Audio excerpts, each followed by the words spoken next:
indivisible, with liberty and justice for all. Thank you very much.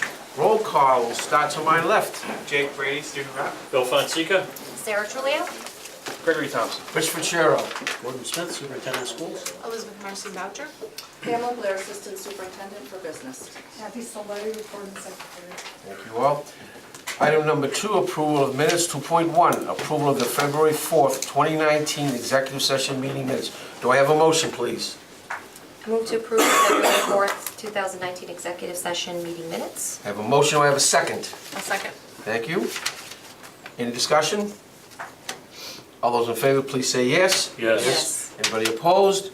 Well, unanimous, Mr. Leddy. 2.2, approval of February 4th, 2019 regular session meeting minutes. Do I have a motion, please? Move to approve February 4th, 2019 regular session meeting minutes. Do I have a second, please? Second? Thank you. Discussion? All those in favor, please say yes. Yes. Any opposed? Once again, Mr. Lee, we are unanimous. Committee and subcommittee communications. As always, I'll start with our student rep for his riveting report. Mr. Jake Brady. So this week at the high school, we are taking the initiative of see something, say something.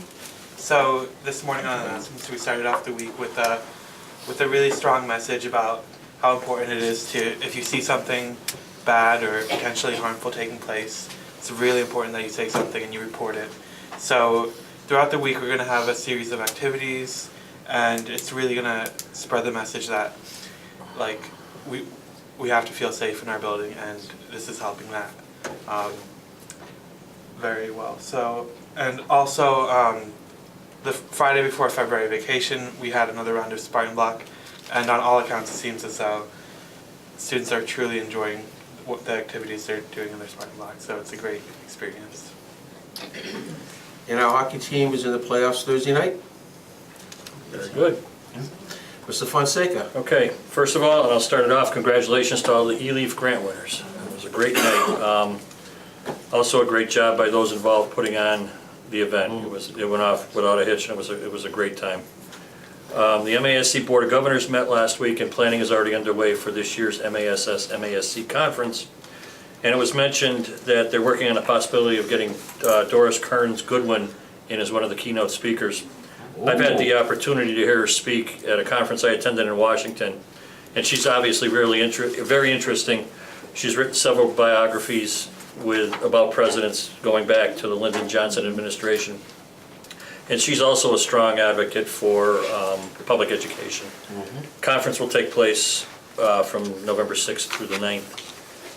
Day on the Hill is scheduled for Wednesday, May 1st, and as I get more details, I will let everybody know about them. Thank you, Mr. Fonseca. Ms. Trulio. I'll agree with Mr. Fonseca and say that E-Leaf was a wonderful event, and it was really nice to see so many of the educators receive the grants, and was very well attended. And then I also had an opportunity to meet Lee Boland, the math coach over at Meadowbrook, and hear a little bit more about Meadowbrook's pursuit of math recovery. So I was excited to have that opportunity and briefly hear what's been going on over there with math recovery. Mountain View and Maple Shade also getting trained, and it's exciting. More to come later.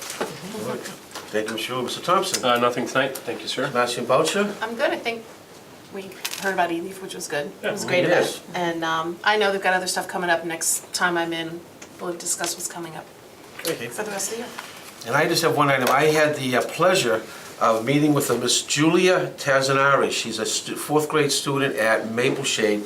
She wrote me a letter, pretty powerful, about why we should change the school start time to later. And she was research-based. So I did meet with her, and it was quite a discussion, quite uplifting. She was kind of intimidating. Her eye contact was right on me, and she never blinked. And she had an answer and a point for everything we talked about. So we finally agreed to disagree, that she was right, but to change the start times would make a lot of things very difficult, a lot of factors very difficult. But it was quite a wonderful experience. I think as part of a school committee member, when you have that chance to interact with an individual so like that, it was a blast. It really was. And as I say, she was tough. She was tough. Anyway, moving on from there. Opportunity for visitors to address the committee. Is there anybody out there that wants to say anything? Okay, okay. We're moving right along. Presentations. District-wide mid-cycle presentation under the superintendent's report. Okay, I'm going to invite our ELPS leadership team up to the table to help with this presentation.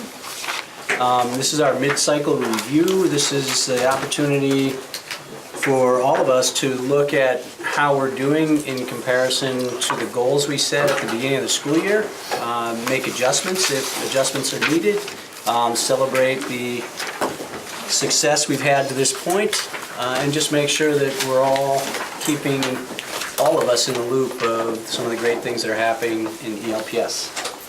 Got it, Rich? Okay. So quickly, just going to the next slide. SMART goals are goals that we set each year. They're specific, measurable, attainable, relevant, and timely. And we always want to keep in mind as we set goals that we're thinking about every student. We're not necessarily thinking about one group of students or an individual student. We're thinking, how do these goals impact every student? Our mission continues to be putting our students, as they move through our grades, in the best possible position to meet the challenges of tomorrow. And we feel in our theory of action that if we do this with leadership that's collaborative across the district, and we're creating an environment that's fostering and caring and supportive, that we will have students as they graduate who are in possession of strong 21st century skills of communication, collaboration, thinking critically, and problem solving, both individually and in groups, ever increasingly more important as students move on from us. And our first goal, and you know from the presentation of our SMART goals earlier in the year, we moved and changed the format. And so now we're really looking at, it seems very simple, but you're looking at how all these goals are interconnected and drive, if you're accomplishing in one, then you're able to accomplish more in the other. And if you have a setback in one, you may have a setback in the other two. And starting with that, our focus has been on looking at all our students, the whole child, so to speak, and that's not just academics, that's looking at their social skills, their ability to, as we think of 21st century skills, collaborate and communicate with not only teachers but also their peers. So here are some district highlights connecting some of the key action steps that we had outlined back in the fall. One of the things we started off this school year with, and actually Mr. Brady's presentation is connecting to this, we started a partnership with the Sandy Hook Promise Organization actually back in the spring of 2018, the last school year, and we were able to, from that partnership, schedule training for actually all 7 districts of the LPBC. So in August, all the folks you see in this room and counselors from ELPS, and then administrators and counselors from all other of the 7 districts went through training on safety and risk assessment. And it's a protocol, though very comprehensive, has sort of created a uniform practice as we continue to implement it here. And I think most of our administrators, if not all of our administrators, would say that that's been helpful in communicating across schools and communicating counselors to counselors. With that, we then moved into some of their elements that talk about welcoming and creating that nurturing environment. And we had different events across the district to open our schools. And the schools will highlight some of those as they talk about this and some of the connected action steps. And those events, such as See Something, Say Something, that's going on at the high school, continue throughout the school year. And I believe all the high school students and staff got the green bracelet for See Something, Say Something? Okay. So we're all in this together because it takes a village. Everybody has responsibility in making sure that village is safe. Moving on, one of the key goals for the district as we think of how we do a better job understanding all of our students and making sure we put them in the best possible position to learn. Our district has launched a diversity and equity steering committee, and that's a 21-person committee that has not only teachers and administrators and school committee representation, but it also has parents and students. And we've had one official meeting, but then we had an agenda subcommittee off of that 21-member group that was a really dynamic meeting, and our next meeting is coming up this week, and so that we're off to a pretty good start with that. As we continue to think how we're going to support our students in not only 21st century skills, but also understanding the components of social emotional learning, things such as self-awareness, self-management, social awareness, relationship skills, and responsible decision-making.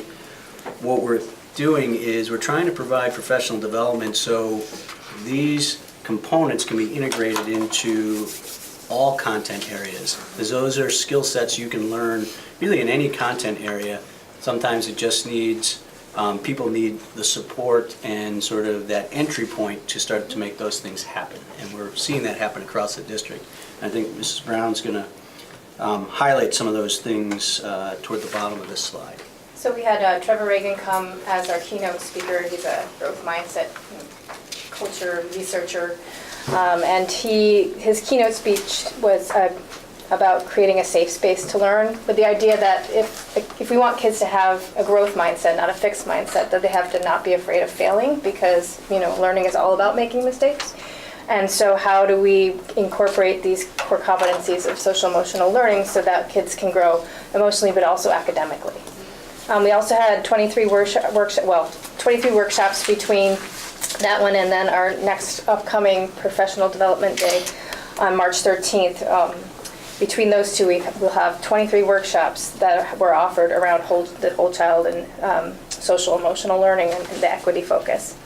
And one of the really, I think, cool things, hopefully I'm not dating myself with that term, date myself even more if I said one of the neat things, is that almost all the workshops being presented on these days are coming from ELPS staff. And that's administrators, teachers, and I believe we have some paras also helping with some of this.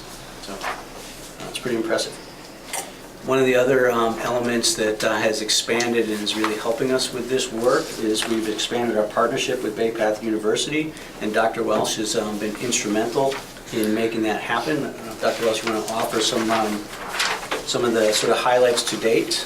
Sure. So the superintendent and I have had multiple conversations with the department chairs of the various programs that are located just a mile away, right up the road. We've met with the head of the School of Health and Human Services, and we're just looking at ways that we can work together to kind of support one another with the resources that we have in place. In keeping with this particular theme, I've worked with the chair of the grad psych department, a gentleman by the name of Dr. Mark Benander, who has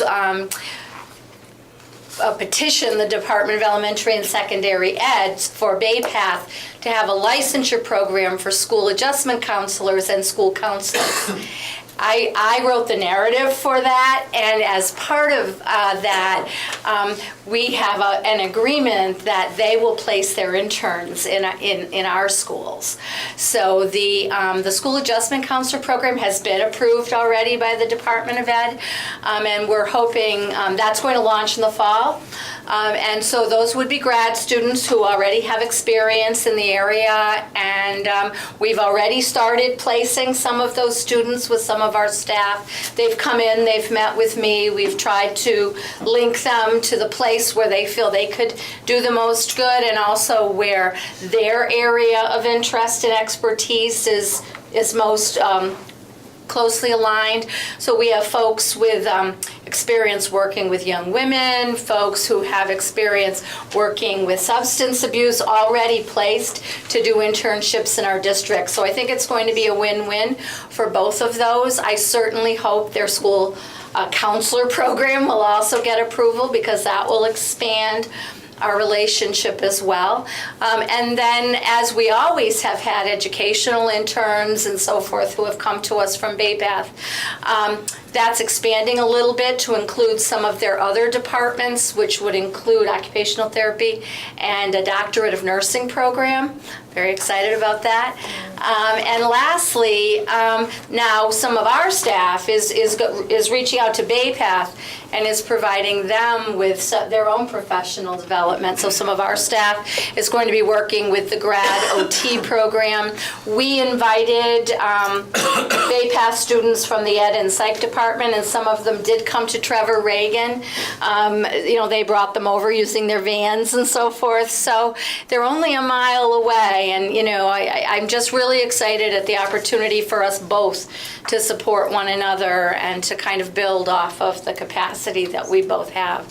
So I'm hoping, we were told we would have at least 12 psych interns in the fall. I know, right? So I can't get much better than that. It's been a really nice opportunity. More later.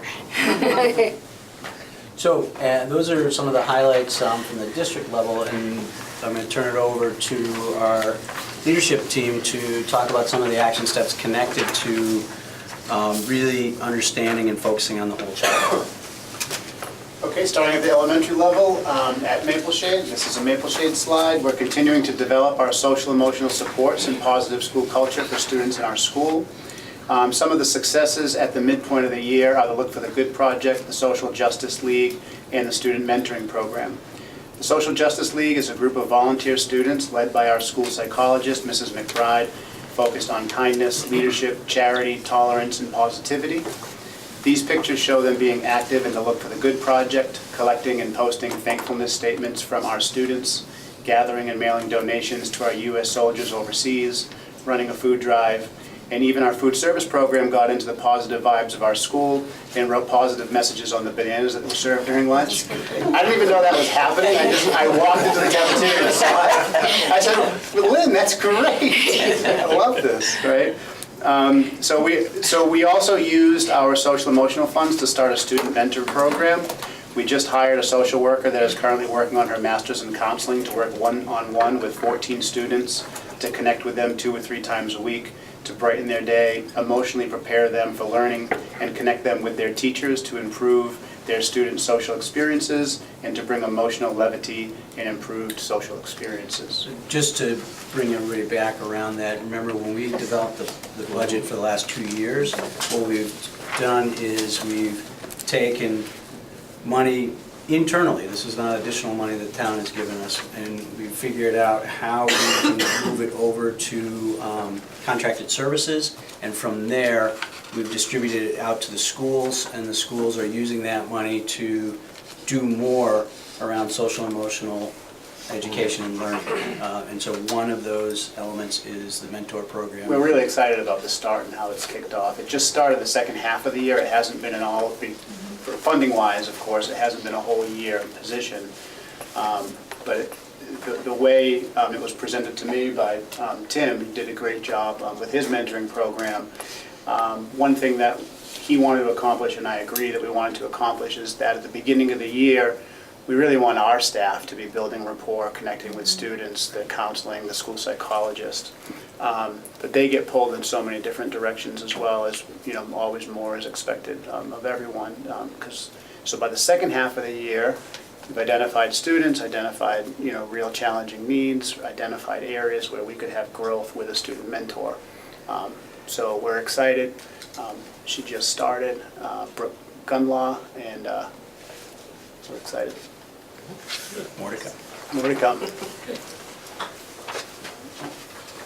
Oh, I'm sorry. So at Mountain View School, we are supporting the whole child as well.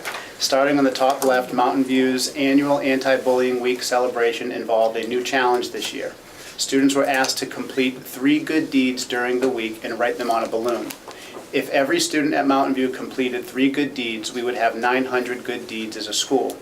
Amy Pelzick then displayed our good deeds in the hall for everyone to see. The picture on the right shows 2 bulletin boards created by Michael Cady. One is the Mountain View Zoo and the other is the jungle. After the keynote speech by Trevor Reagan at our district-wide PD in November, Mrs. Santinello challenged all of the students and staff to practice growth mindset and become jungle tigers rather than zoo tigers. Whenever we challenge ourselves by doing something we're not comfortable or confident doing, we become jungle tigers.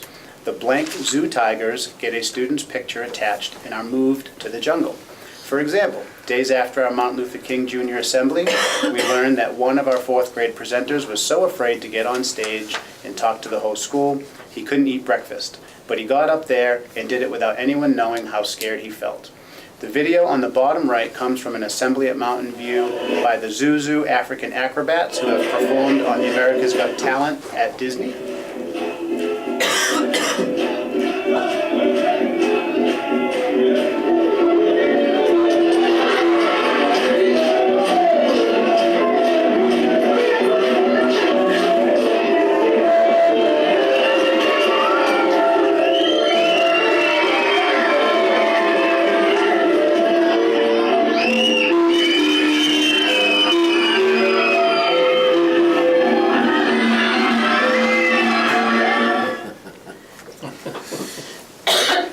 They visited Mountain View during the anti-bullying week and really showed the students what it means to work as a team, and even included students and staff in the act. Mountain View aims to bring in cultural performances for different parts of the world every year. Finally, the picture at the bottom left illustrates how Mountain View spent its social emotional money. These reading and writing programs were purchased after a pilot was completed last year.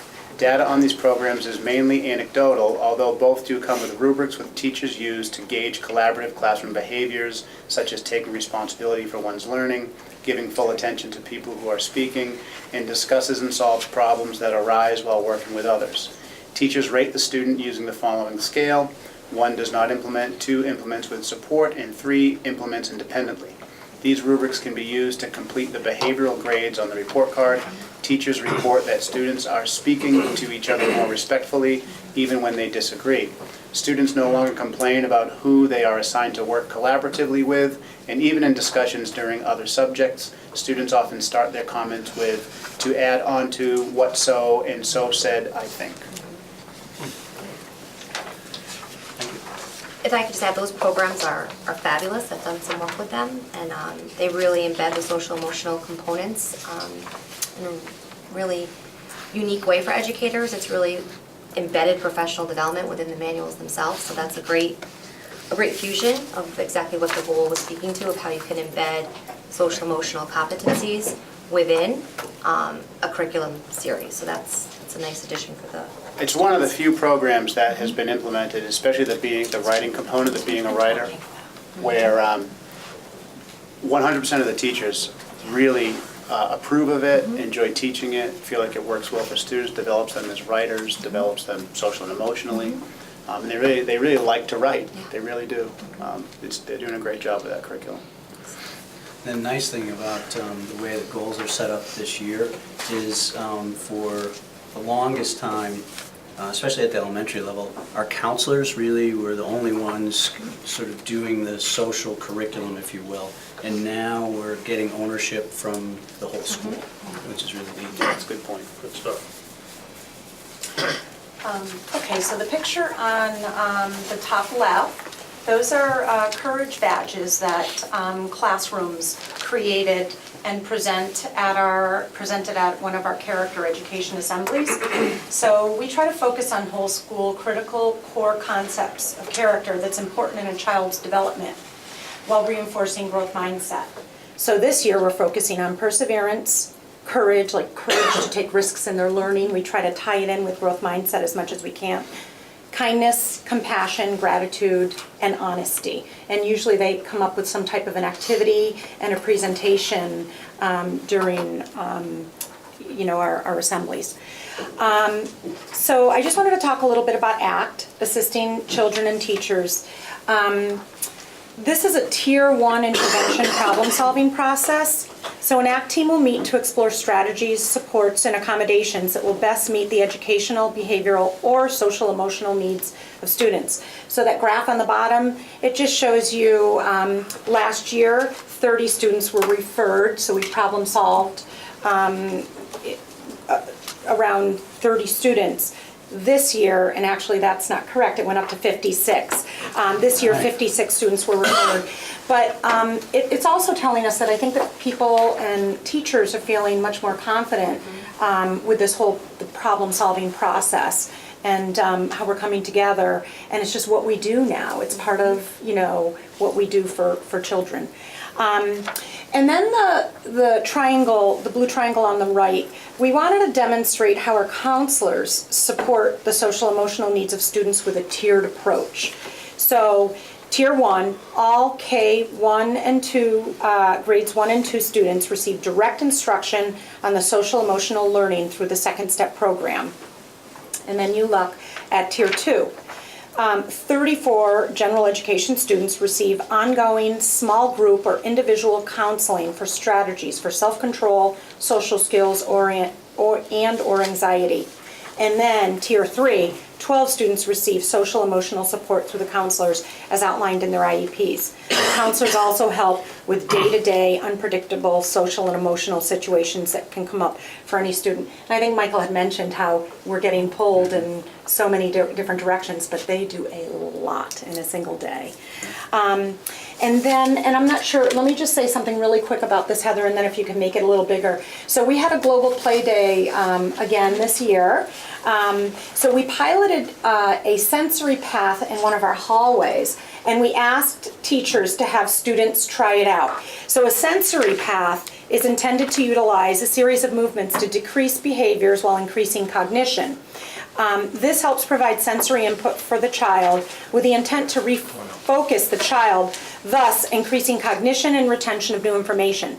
So after we did this, we sent out a survey to staff to see if we should add additional sensory paths in the building. And 90% of the feedback came back that 90% of respondents supported an expansion of a permanent extension of this path. So we're thinking of putting it in different. So if you want to just watch for a minute, I think Lee Boland is going to. Right? So in this part you get to hop. You can decide if you want to hop Just ignore the one flash. foot and the other foot, or if you want, you can just hop on each set of arms. And then you hop on the wall, and then you step into the pond and you get to swim. And then you exit out onto this rock, onto your feet. You can do a little wall push-up. Another wall push-up, and then this way you get down and then drop off. And then tiptoe on little footprints. Oh, precious. We'll get a little wash up with that and okay, are you ready? That's how quickly we pick it up.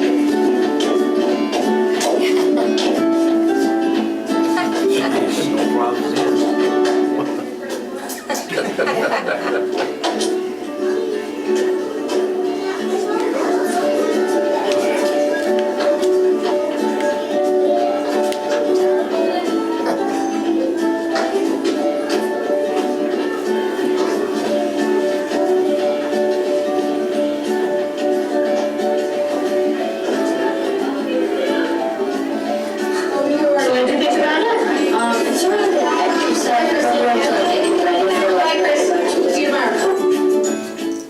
So teachers have brought, their whole classrooms down. And also the other day I saw a little girl and she said, oh, my teacher told me to come take a break, and she was using it and went right back into the classroom. So it can be done in a lot of different ways, small group, individually, or whole class. Mistaken? Just one follow-up question. I heard the creative way that Mr. Fedet's using his money with a social worker, and Ms. Santinella was using it for resources. Can you give us one example of how you're using your social emotional So we money? actually are using our money. We hired it with a staff member. It was a former special education teacher. And what she's doing is we're using her more as push-in support into various classrooms with specific students that need some additional help in the classroom. I So- just and think it's impressive that the school committee kind of had that vision of giving the money, and the way it's being used differently and creatively and effectively is just very impressive. Yeah. Very, I didn't mean to cut you off, I'm No, sorry. that's okay. I was just getting That's okay. excited. Here we go. So anytime you want to give us money, Rachel. Great answer. Hey, that sensory thing, I mean, is that, someone try was it? hyper, the teacher would say, Rich, go over there. and- Rich, I would send you there every day. But really, that's what they can do? Yeah, absolutely. Well, you gonna go over and try They it? get that. Yes, I They think get I that would hear it. feedback. Yeah, go that here. sensory feedback, and it helps really center some kids, and it's actually research based. And you can get an exercise ball, a pedal bike, and some sensory input all at Meadowbrook. It's all there for you. You need that. And that's one of the things some of our staff is going to be talking to the grad program, the OT program at Bay Path, how we've incorporated that into our little schools. One more question, I guess, for all five. Do we have, working in and out of Springfield school system, they have all those special desks? Do you have like, where kids can stand up, kids can bounce on the pedal, and you have all that, we have that too? Yes. All right, Rich, if you go do that. No, I'm just. I want to see a video. Video, yeah. See these in the next slide. Oh, okay, thank you, okay, sorry. Good segue to Tim. Okay, happy Monday, everybody. So at Bircham Park Middle School, we continue to believe that these 3 years that they spent with us can be among the most difficult 3 years of their lives. So being able to nurture them and get them on solid footing allows them for a successful life. The picture here is of our diversity club, who recently just spearheaded and oversaw a no-name calling week that allowed for a number of activities in the cafeteria during lunch, and that sprung out of our Thursday advisory as well. And then we have some tables to look at here. So in the top right, the ones in green, this year, at the beginning of the year, we revised the end of the year surveys that we typically gave to the students in May. But the feedback that we received from our teachers was that the following year, as good as the information was, it was dated information based on students that the teachers had had the previous year. So we revised the survey, and then we implemented the survey per team in December, so that the teachers were able to get data on how the students were feeling that particular year. So if there was anything that really stood out, the teachers were able to provide whatever supports they needed to the students. So every team, the 6 teams, received data specific to them, and what you see here is the data calculated based on these particular questions that were asked of them. So as you can see, even though middle school can be notoriously difficult, these are incredible numbers to see. So overall, I feel safe at Bircham Park Middle School. 91% of our students believe that they are safe.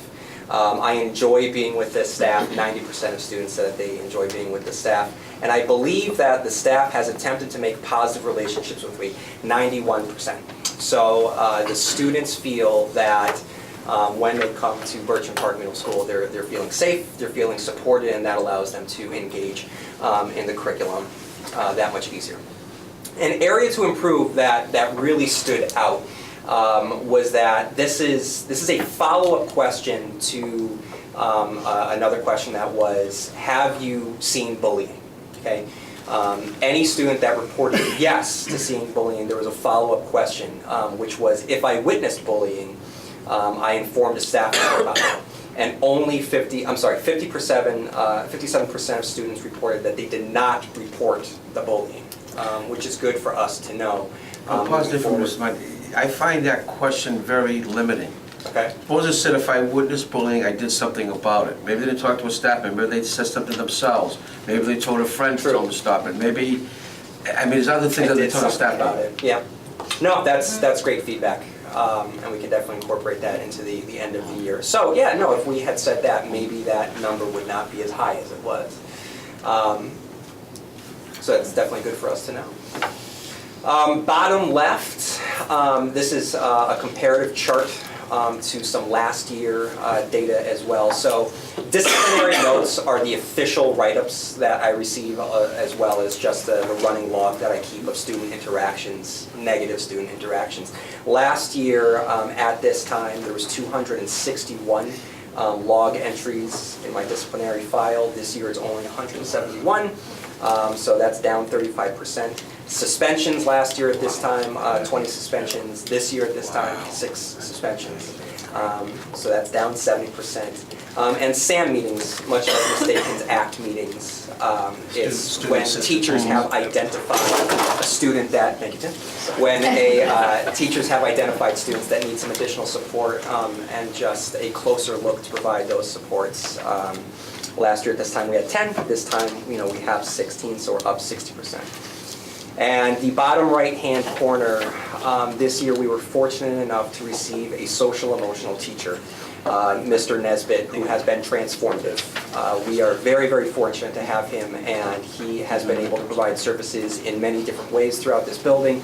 Currently, he is teaching 8 different subjects across the 3 grades.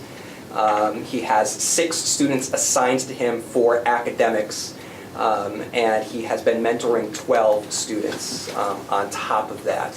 And in addition to that, he also meets regularly with teams to provide just social, emotional recommendations and advice. And he is just a jack of all trades in the building who is just willing to go above and beyond in how to help teachers and help the students in our building achieve social, emotional learning. Now, when you say teaching subjects, what specifically, he's in the classroom specifically? He has his own classroom, Okay. and so students might be assigned to him on top of receiving social emotional learning, but they would also be receiving math, English, social studies, science. So he And that could could have a have 6th it. grade math student at the same time as an 8th grade English student. But he lesson plans for all of the above. And if you walk into his classroom, I mean, there's an entire board that has nothing but agendas for the different classes that he has. It's really, really impressive. I mean, he's on top of that to make sure that the students are also receiving the academics along with the social emotional component as well. And he's coordinating lesson plans with the academic teachers as well. Correct. As far as the SAM meetings go, are you surprised that the number went up? No, we saw that as a positive thing. That means more kids are being Okay. identified. Yeah, yeah. Next, do you see it continuing to rise? Is that what your goal is, because of obviously the complexities of what we're seeing now? Well, we want problem solving to continually increase. That's- But yeah. at some point it should hit a level that Okay. you can't problem solve on 670 kids. Right, no, but But, it's, you're identifying more. Yeah, when teachers take it all the, I mean, there's minute to Number of minute problem steps. solving, but when they take it all the way to a SAM meeting, it's kind of admitting we need to think outside the box further. Okay. So it's a good thing to see that number going up for a few Well, more years. that's my point. Yeah. Okay, good. Yeah, and all of this is, we did this slide a little different than normal, like, we're still doing the Thursday advisories. We have 6th grade does 1 lesson, 7th and 8th do another. By next year, we will have written 3 curricula, because he and I write the curriculum. So like right now, 7th and 8th doing the same thing, and then next year, 8th will go off on their own. We are continuing the mentoring program as well. Yeah, we have 2 mentors that just started, they're phenomenal. Where are you using your creative money? Yeah, we have 2 mentors. 2 mentors. 15 hours each, so they each work 3 5-hour days. They're great, a male, a female, they're fantastic. They see about 15 kids each, yeah. The funding's prorated based on the size of the school, Right. so they have a little bit more at their disposal. Good point. I'm very impressed with that the kids feel safe. Oh, absolutely. Because I think back to my days there, and I never felt unsafe, but it just is a testament to what you guys have done there. And how you've taken what I think is really, what Connor said, kind of the armpit of education. It's tough. 3 years and you've Is that what Connor made it. Yeah, It is. Say, I It this is. way, so yours will think it was- And it can smell that way if you ever walk in. But it is, you've really done wonderful things, and I think it shows. And that's a testament, because the kids feel that way. Unfortunately, things obviously are getting more and more complex, and, you know, you guys, it's a testament to everybody here, just because we're the dumping ground, we always have been. You guys fix it, and we've got to change with the times. Great job. I do want to add one more thing. Over the next 2 days, this is just an example of stuff that Connor does. Like, over the next 2 days, he's training 40 teachers within the school day during their collaborative time on how they can be better social emotional teachers in the first 2 minutes of class. So he's going over 6 different techniques you can use in the first 2 minutes. So they don't know that yet, but like, so they'll get that. They do now. They'll get that training tomorrow and Wednesday, and then we've given 6 techniques, we've given them names, and then the hope is when we get into these SAM meetings now, we have a new vocabulary that starts to expand around how you actually teach with these skills. So that's he's gonna do that every week for the next 5 weeks, and tomorrow's the first one, focus on the first 2 minutes, so pretty cool stuff. We're some social emotional teachers also leading some workshops on social emotional learning at the March PE Day. So it'll expand it across the district. Yes. Brings us to the high school. So at the high school, we continue to focus on our core belief that our students will do better academically when they feel emotionally and physically safe. And one of the ways that we feel that we can achieve that is by building positive relationships. I think, Bill, you mentioned that we're seeing an increase in complexities that kind of build roadblocks to learning. At the high school, we're seeing more students that are involved at trauma at home, whether it's parental issues, death of family members. We see an increase in behavioral disorders, stress, anxiety, addiction, eating disorders. And we're also seeing the need to empower students who are traditionally in marginalized groups based on their race, ethnicity, gender, sexual orientation. Just to give you a little bit of data, at the high school, out of 52 504 plans that we now have in place, 26 of those, over half, are for social emotional accommodations. And that's pretty significant. In terms of our students who are on IEPs, 127 of our IEPs have accommodations for social emotional. So there's a little bit of data to kind of show you that it's real, and it is something that we're definitely trying to address across the board. Can I just interject, because Sure. Rich, when you and I worked together here at the high school, I had one. Right. One. Wow. And that's the Do you truth. think it's because we weren't identifying it, No. or do you think it's because it's really something's in the water? Like, things have changed that much? I do believe that things have changed very dramatically. We've had tests. You know. And it's a whole complex issue. I think high school students are now more aware of the stress and anxiety and things that are going around in the world around them. And we're trying to kind of, at this point, do everything we can to provide them those supports, and going to how are we spending our money. One of the things we did in the fall, as you remember, we had Lynn Lyons come in to speak to our students about stress and anxiety and how to deal with that. Our Spartan Block, which I'll talk about in a minute, we've been developing resources for that. We've been doing a lot of education with our staff in terms of mindfulness and so forth, and I'll talk about that. On Friday, we're meeting with River Valley Counseling, to learn more about how they can help us provide more in-school therapy and counseling services. And this is something that we hope that if we are able to get a social emotional teacher next year to kind of build on the kids that are coming from Birchland, we can incorporate some of these strategies into our social emotional program. And then finally, we're hoping to bring in the Anti-Defamation League's World of Difference program into the high school to deal with some of the cultural diversity issues that we see that we really need to focus on. So our focus has really been on the whole child. And if you look at our slide there, I wanted to kind of highlight some successes. As you know, our Spartan Block has been wildly popular. And just to kind of illustrate that, last week we had, or the week before, we had administrators and teachers from two local school districts, West Springfield and East Hampton. They had heard about our Spartan Block, and they came to visit it, and they were just blown away. They were just amazed at how everybody was engaged. There was such a variety and different things going on at one time. So they met with both RJ and I, and we met with them for probably 2 hours, just trying to help them kind of develop their program. So it seems like it's a model that for the advisory high school program that seems to be working well, and we're really happy that we're getting a lot of traction with that. Moving right along, one of the things that we really kind of challenged our guidance department this year, given all the data that we've been sharing with you, is what can we do better to meet the needs of our children, our students, in terms of wraparound? Like, what are the buckets of support that high school students need in order to be successful? And it's changed dramatically. Traditionally, the role of a guidance counselor focuses on academic counseling, college transcripts, grades, and so forth. But the role of the guidance counselor has become much more than that, and the emphasis really has been on the social emotional part. We're very lucky at the high school that we have counselors that have very unique strengths in some of the areas that are of great need to our students. So for example, one of the things that we're seeing a lot more with our students is a need to develop their self-esteem, their self-image, and so we're trying to develop additional responsibilities with our counselors to give that support. So for example, one of the things that we're looking to embed next year into our counseling program is a life coach. So let's say a student is just having a real tough time with, it could be something, very minor to someone who's suffering from an eating disorder. they would see the life coach to kind of build up their self-confidence and kind of give them those skills to kind of maneuver all these difficult situations that they might be dealing with. We're also wanting to get better in the transition post-secondary.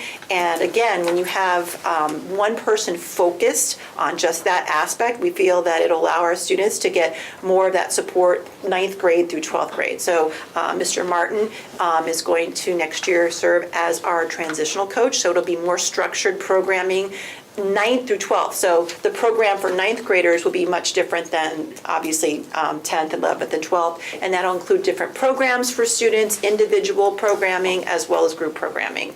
We're also looking at, we're very lucky right now at the high school, we have 2 folks in our guidance staff that are licensed social workers. And so we really want to utilize their strengths. So they're going to be utilized more next year to strictly focus on what are some social emotional resources that they can develop. So if a parent comes in and says, I have this issue, where can I go?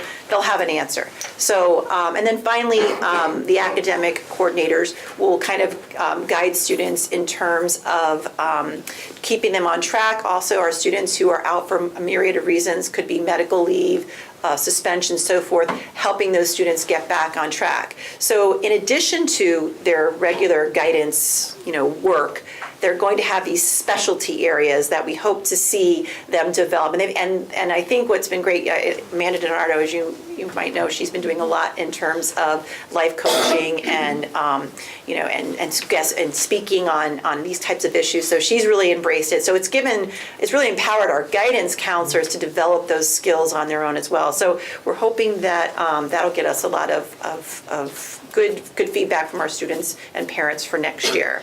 One of the things I'm really proud of at the high school that we've developed is our wellness committee. It started off as students coming to us and saying, what can we do to build more of awareness and support for the high school students who are dealing with all different kinds of issues? And from that, we were very fortunate to hook up with Amy Petrowski. As you know, she's on the East Long Meadow Board of Health. We also have partnerships with Sarah Perez McAdoo. She works at Bay State Medical Center, and we're also working with the East Long Meadow Police Department. So these 3 big community groups we meet monthly at the high school, and we've been developing themes for the month. For example, this month we're focusing on Say Something. So tomorrow the East Long Meadow Police Department will be coming into our lunches and just hanging out with kids. They want, the goal of that is to see police officers as a friendly support.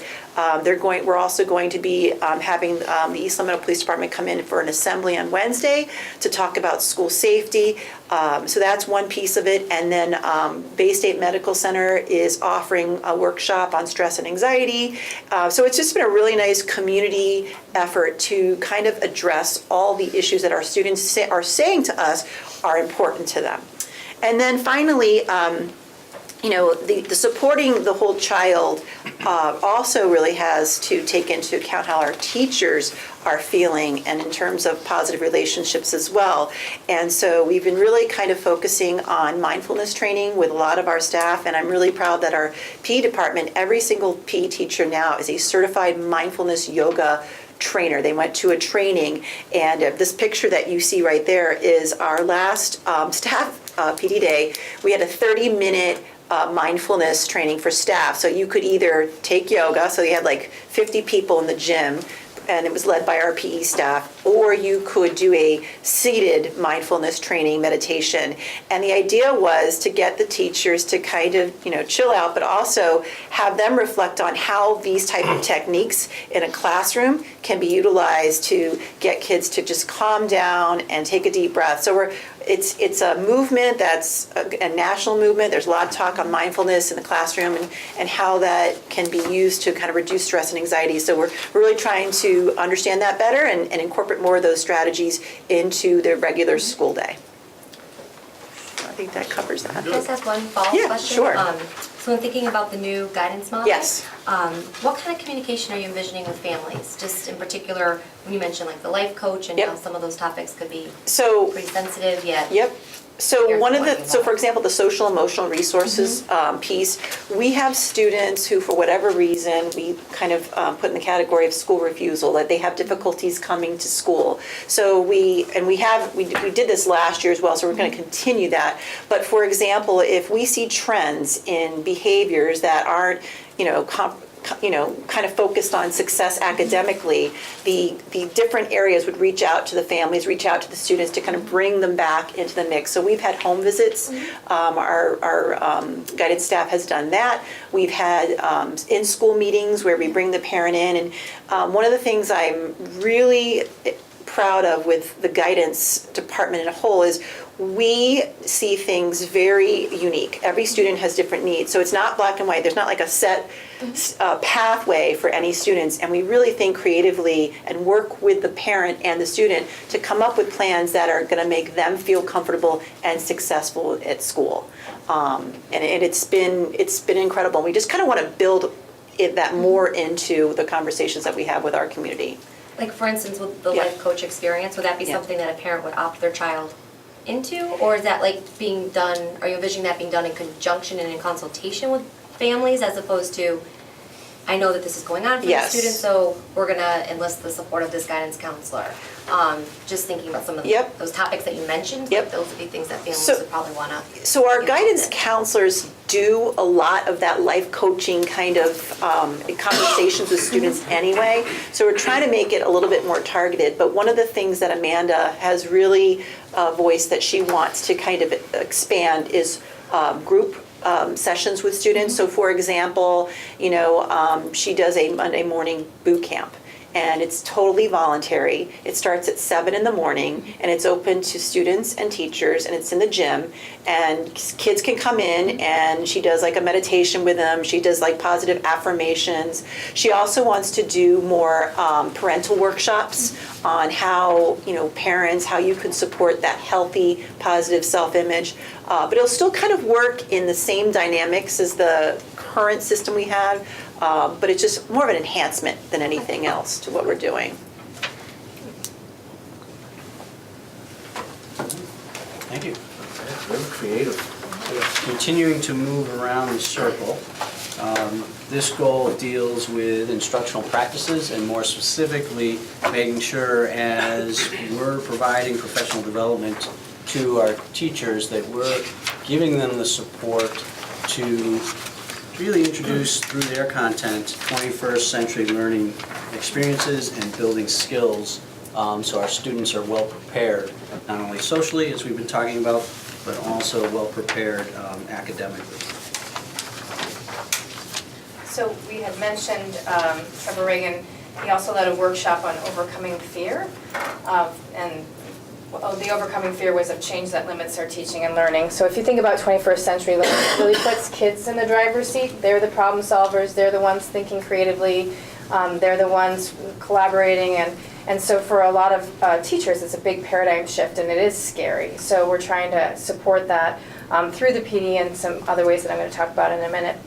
And then George Couros, who's the author of Innovator's Mindset, same kind of idea around 21st century instructional practices, all these things that our students really need to be successful in the current society that we live in.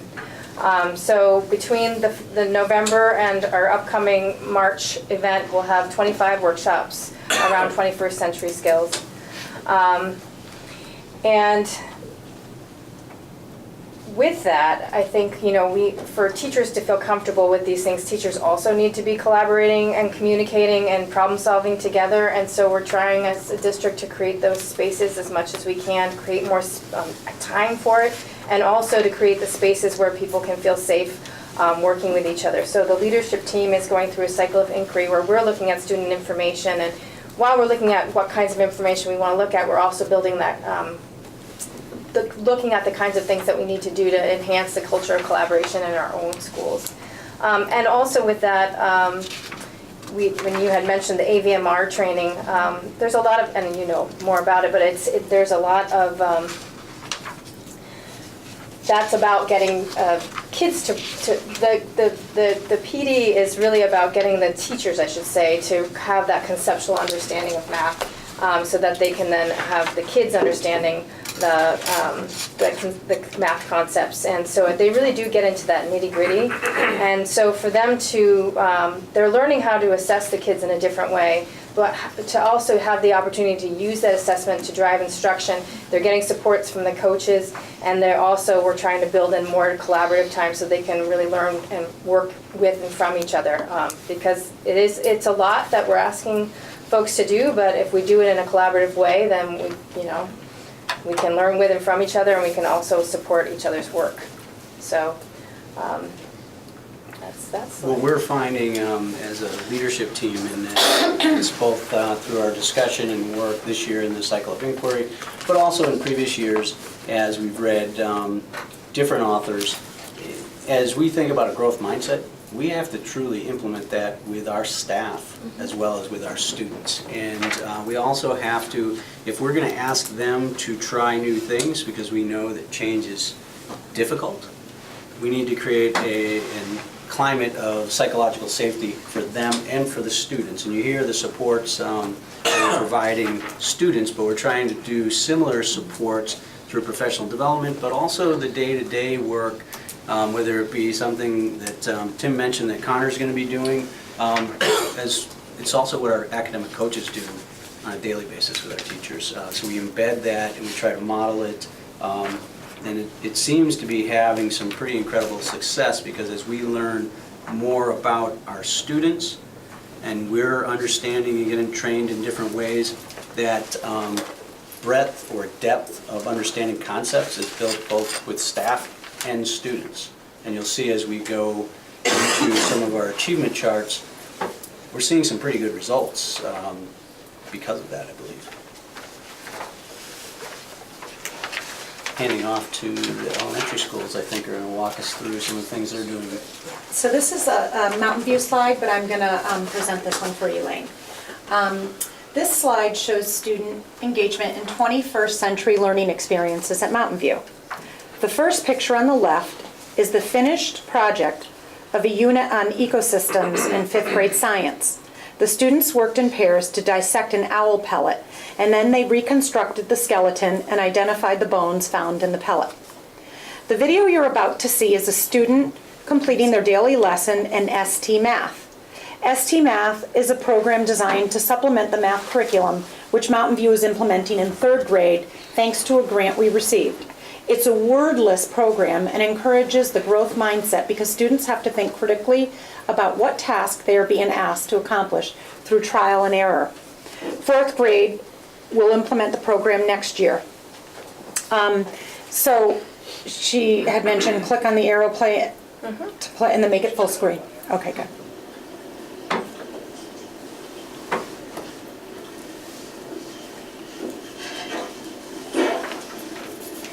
There's not much talk, so if you want to keep going. Yeah, she did mention that it may be better for you guys to open this video later if it's too difficult to see on this screen, so you can check it out on the presentation a little bit In the later. share folder, you can open it up as well. Okay. Okay, so finally, as an example of how Mountain View is providing flexible and adaptable learning spaces to enable collaboration, interaction, and information sharing, one 3rd grade classroom has been piloting the Red Cat Access classroom audio system. Through a wireless microphone and a flat panel speaker, intelligible speech fills the room, leading to higher levels of engagement and collaboration. This system gives all students equal access to the teacher's direct instructions so they can hear, understand, and gain the knowledge necessary to engage in the curriculum. It's hard to describe the benefits of this system in a discussion. It's something you really have to hear for yourself, so school committee members are welcome to come to the school to check it out. And just if I can piggyback off of that, there's co-based research to support that sort of a sound field system that only benefits every student in the class. It benefits the teacher. Teachers don't have to repeat themselves as much. You know, they can be a little bit different in their presentation. Newer schools have these in every classroom. They're just built in that way, but. I have used them before, and I think the kids do. They actually go and they listen, because you hear it everywhere. So if you've got somebody chit-chatting in the back, they do hear it from all areas, yeah. Like surround sound. Oh, It's a little intimidating when you use it as you know, a speaker at first, because you hear yourself. Yeah. Then you want to. We need to pilot a leadership team meeting. There you go. And just to speak a little bit more about the ST Math, because you really weren't able to see it on the screen. The idea, it was created by a neuroscientist who had dyslexia. So it was about having math conceptual learning without the language impeding it. And so it's accessible to all students. And one of the things that's really interesting about it is some of the kids who usually are high flyers have really been struggling with it because they can't memorize algorithms. They really have to understand the concepts. So when you look at it, it looks like this little penguin going across the screen, but the math behind it and the problem solving that has to happen is actually quite complex. And some, like I said, some of the kids who normally fly through math to get have to really exercise their growth mindset to get through it. So at Maple Shade, we have many innovative experiences in school. Our video creation, editing, and TV studio initially was solely run in the past as a lunchtime opportunity for fourth graders. It is now an after-school opportunity for all grades. Additionally, utilizing green screens, iMovie, and Zoom video conferencing, several classrooms are now integrating videography practices into their curriculum and for cross-classroom sharing and communication. The next picture are a pair of third graders that work together through the Forces and Interactions module of our Project Lead the Way curriculum. We're in our first year of our grant for Project Lead the Way curriculum, which is engineering, biomedicine, and so here, and computer science. And so here the students are using VEX construction sets to design a solution for an open-ended challenge. Students were challenged to save the tiger. So because we don't want the tiger to be a zoo tiger, we want it to be a jungle tiger. So students were challenged to save the tiger from the trap utilizing levers, pulleys, magnets, ramps, axles, and wheels.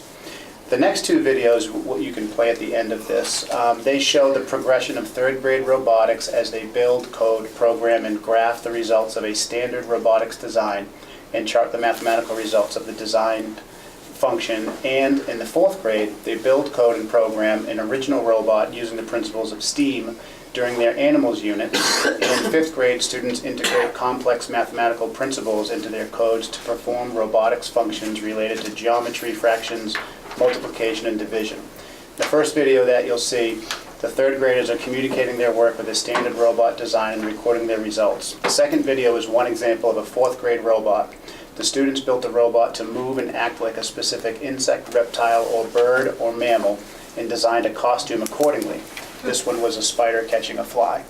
So here's the first third grade video, and then you'll see the fourth grade. There is a sensor that says the movement, and we'll have our foot go back and then forward. How did you program that? So we're going to use the code of the video, and then we're going to put a timer. Under the timer is a sensor that makes it work, and then you have to make it go clockwise for 1 second, then counterclockwise so it can move back and forth. Okay, let's see how it works.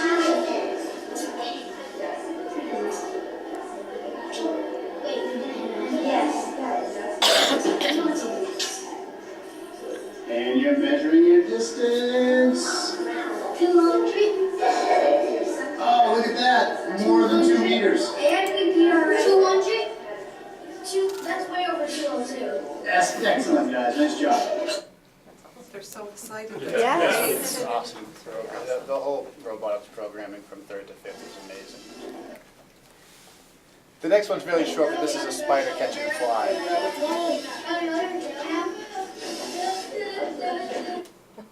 Do you want to see it again? So they designed it so it has sort of like a grappling hook with gears and a motor that can go into the fly and grab it and then take it away to its location. That was for fourth graders? That's Mike? fourth grade, yeah. Awesome. That's really awesome.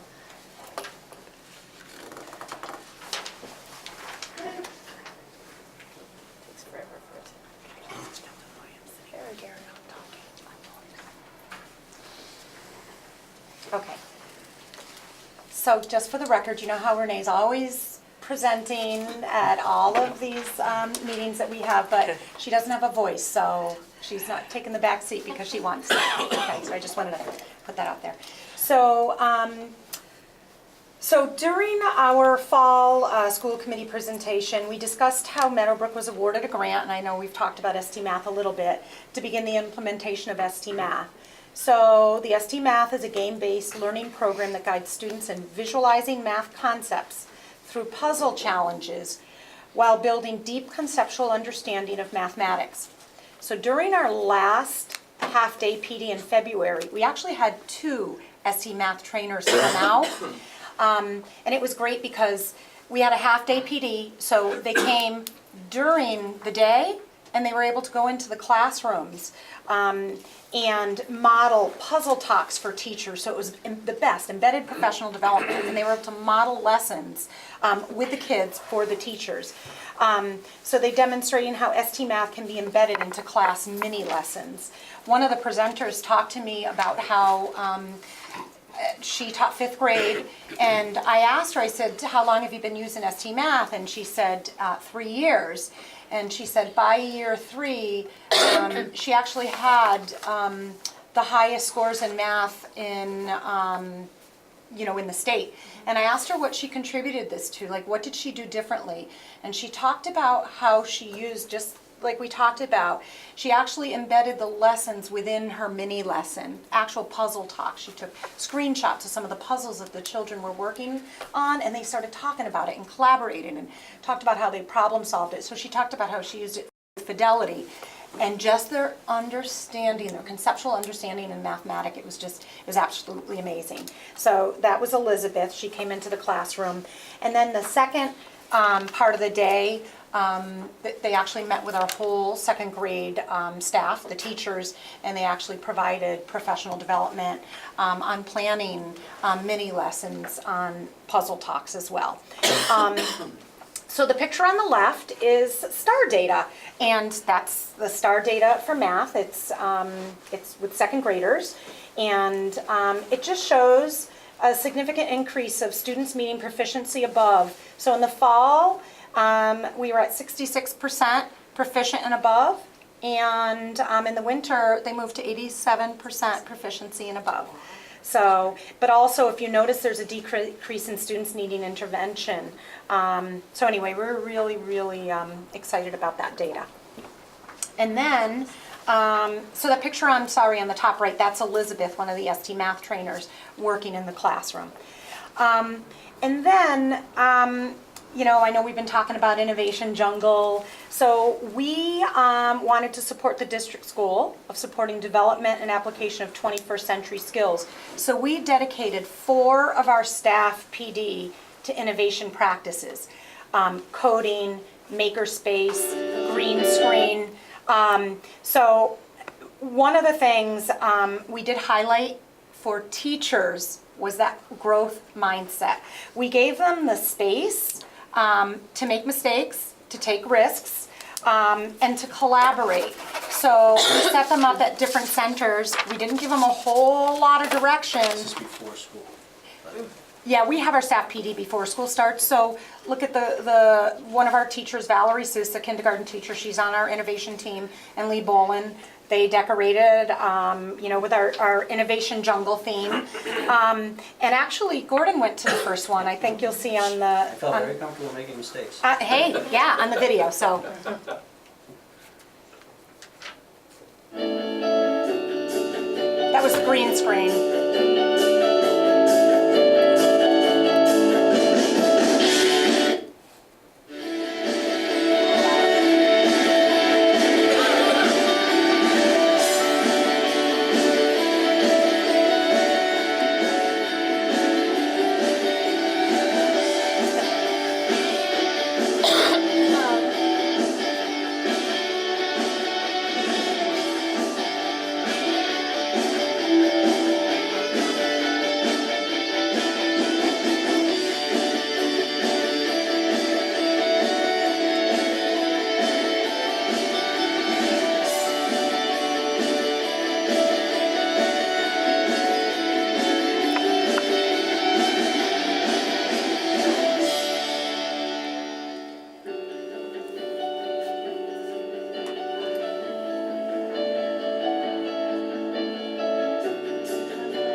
So one of the things that I wanted to point out is that after these PDs, teachers started checking out the coding games and they started using them in the classrooms. They're using green screen now with some of the projects that they're doing.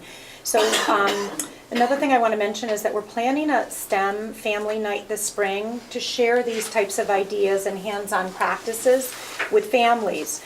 And I'm so excited because we're going to be able to partner with every single school in the district, and some of the things that we want to highlight, you saw some examples of coding or makerspace, what we want to show is that progression, like what does coding look like at our grade level? What are they doing at Michael's school? Like then you're going to look at the robotics, and then at the high school, at the middle school, and we want to do the same with makerspace. So I've already talked with all of the administrators, and they're going to send either staff and students as well, so that we're going to be able to show families the progression of what it will look like. So we're really excited about that.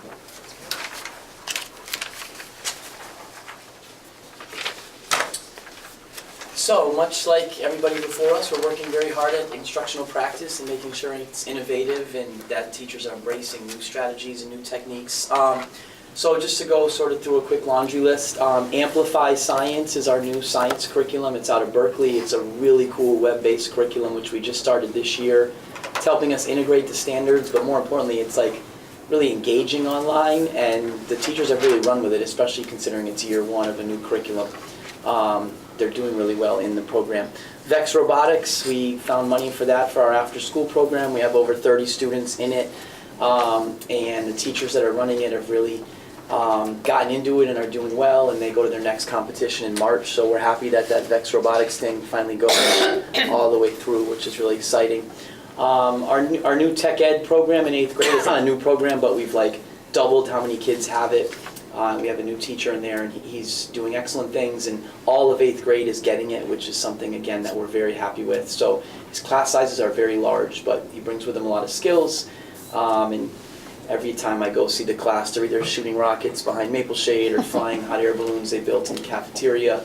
And then they balance it all with a program called Jognog, where the kids throughout the entire quarter that they're in there do work at home on this web-based Jognog program, which is all questions aligned to the engineering standards, so that he can monitor what they know and what they don't know in terms of the engineering standards, which are 25% approximately of the 8th grade MCAS science.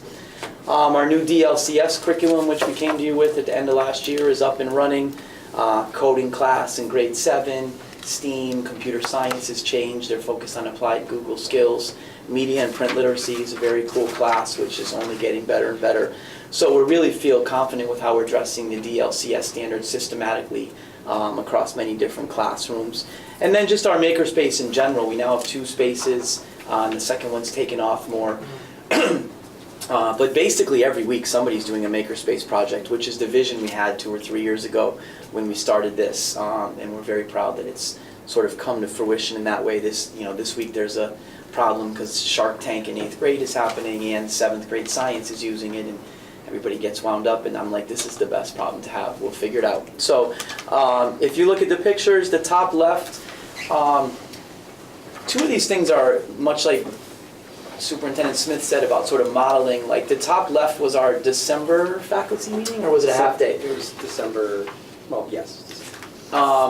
Connor did a escape room activity for the entire staff, and it was unlike anything I've ever seen. He could sell it to other schools for thousands of dollars. It was 20 different challenges for 20 different teams, so they couldn't cheat. But what came out of that is one of our teams then had their kids do it, and more importantly, it seems like 2 or 3 times a month there's a certain content area doing an escape room challenge now. And it's really a cool way to get kids to do high-level, rigorous problem solving, but not even realize they're doing it because they're just so into the activity. So Spanish has done it, math has done it, science has done it. So that has really taken off. And it was already happening a little bit, but I think when the teachers saw how engaged they were when Connor ran one, it has made it take off even more. And I know at least one of them got an eLeaf grant to continue that some more. The bottom left is, we still hold our monthly Makerspace challenges, which we love. And this was, I don't even remember what they were doing in this. But this was, the reason I was happy with this picture was all these teams tied for the win. So it wasn't just like one team solved the problem, it was a lot of them did, so that was a cool one. The top right is 7th grade math. Both 7th grade math teachers do a project with the laser cutter where they now do a bunch of graphing, and then they actually laser cut what they graphed, which is just such a cool way to apply those skills.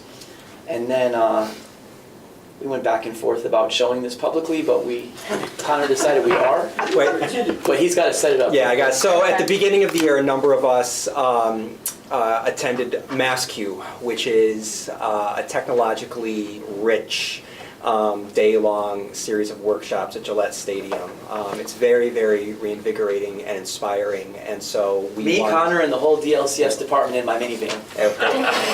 Yeah. And so we wanted to recreate that for Birchland. So rather than MassQ, we decided to run BirchQ and then really lean on the strengths of a number of our teachers who have skills in 3D printing or laser cutting. And what you're about to see is the introductory commercial that was sent out to the staff in order for them to get interested and sign up for whichever workshop they wanted to attend. Without further ado, Mrs. Brown, you may hit play. Professional development so agonizing that you would rather pay to undergo root canal surgery without anesthesia? Have you ever been temporarily blinded by looking too closely at charts and graphs and data? Has your professional development speaker been so soporific you can't keep your eyelids open and the only thing that you can do to stay awake is grow further in debt by shopping on Amazon? If you have answered yes to any of these questions, then have no fear, because BirchQ is here. BirchQ. That's right, BirchQ, the next generation of professional development in which you can get trained in the art of 21st century skills, apps, and technologies that can reinvigorate, recharge, and revolutionize your classroom. BirchQ. Choose from a selection of trainings that will give you the edge in education. Trainings include... With Scratch, you can program your own interactive stories, games, and animations. Quizzes is a free gamified quiz that is great for reviewing for assessments in almost any content area. It provides students with feedback when they answer a question incorrectly in a fun and engaging way. Come, be introduced and explore the world of 3D printing. Brainstorm ways that may be utilized to enhance your already awesome curriculum. Do you want your students to be able to make movies for your classes? Do you want to become more familiar with how to make your own movies for your students? Whether you want to spice up your lessons or just get some more information on how to use movie-making software, then this is the workshop for you. For this half-day PED, you'll receive an introduction to our laser cutter and graphic online graphic design software. You will learn how to create digital copies of a design and to operate the laser cutter.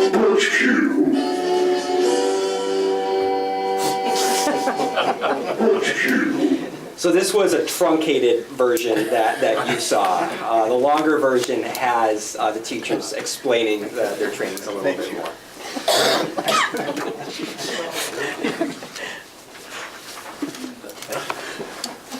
All right, so we did ask Mr. Zilch to put together a fancy video like that as well, but he said that it's still a little ways coming. But even though that hasn't been done yet, he has done a lot to really enhance our instructional practice. So we really wanted to highlight how active he is as our instructional technology specialist. He continues to co-teach with other staff members. Can you pull up that?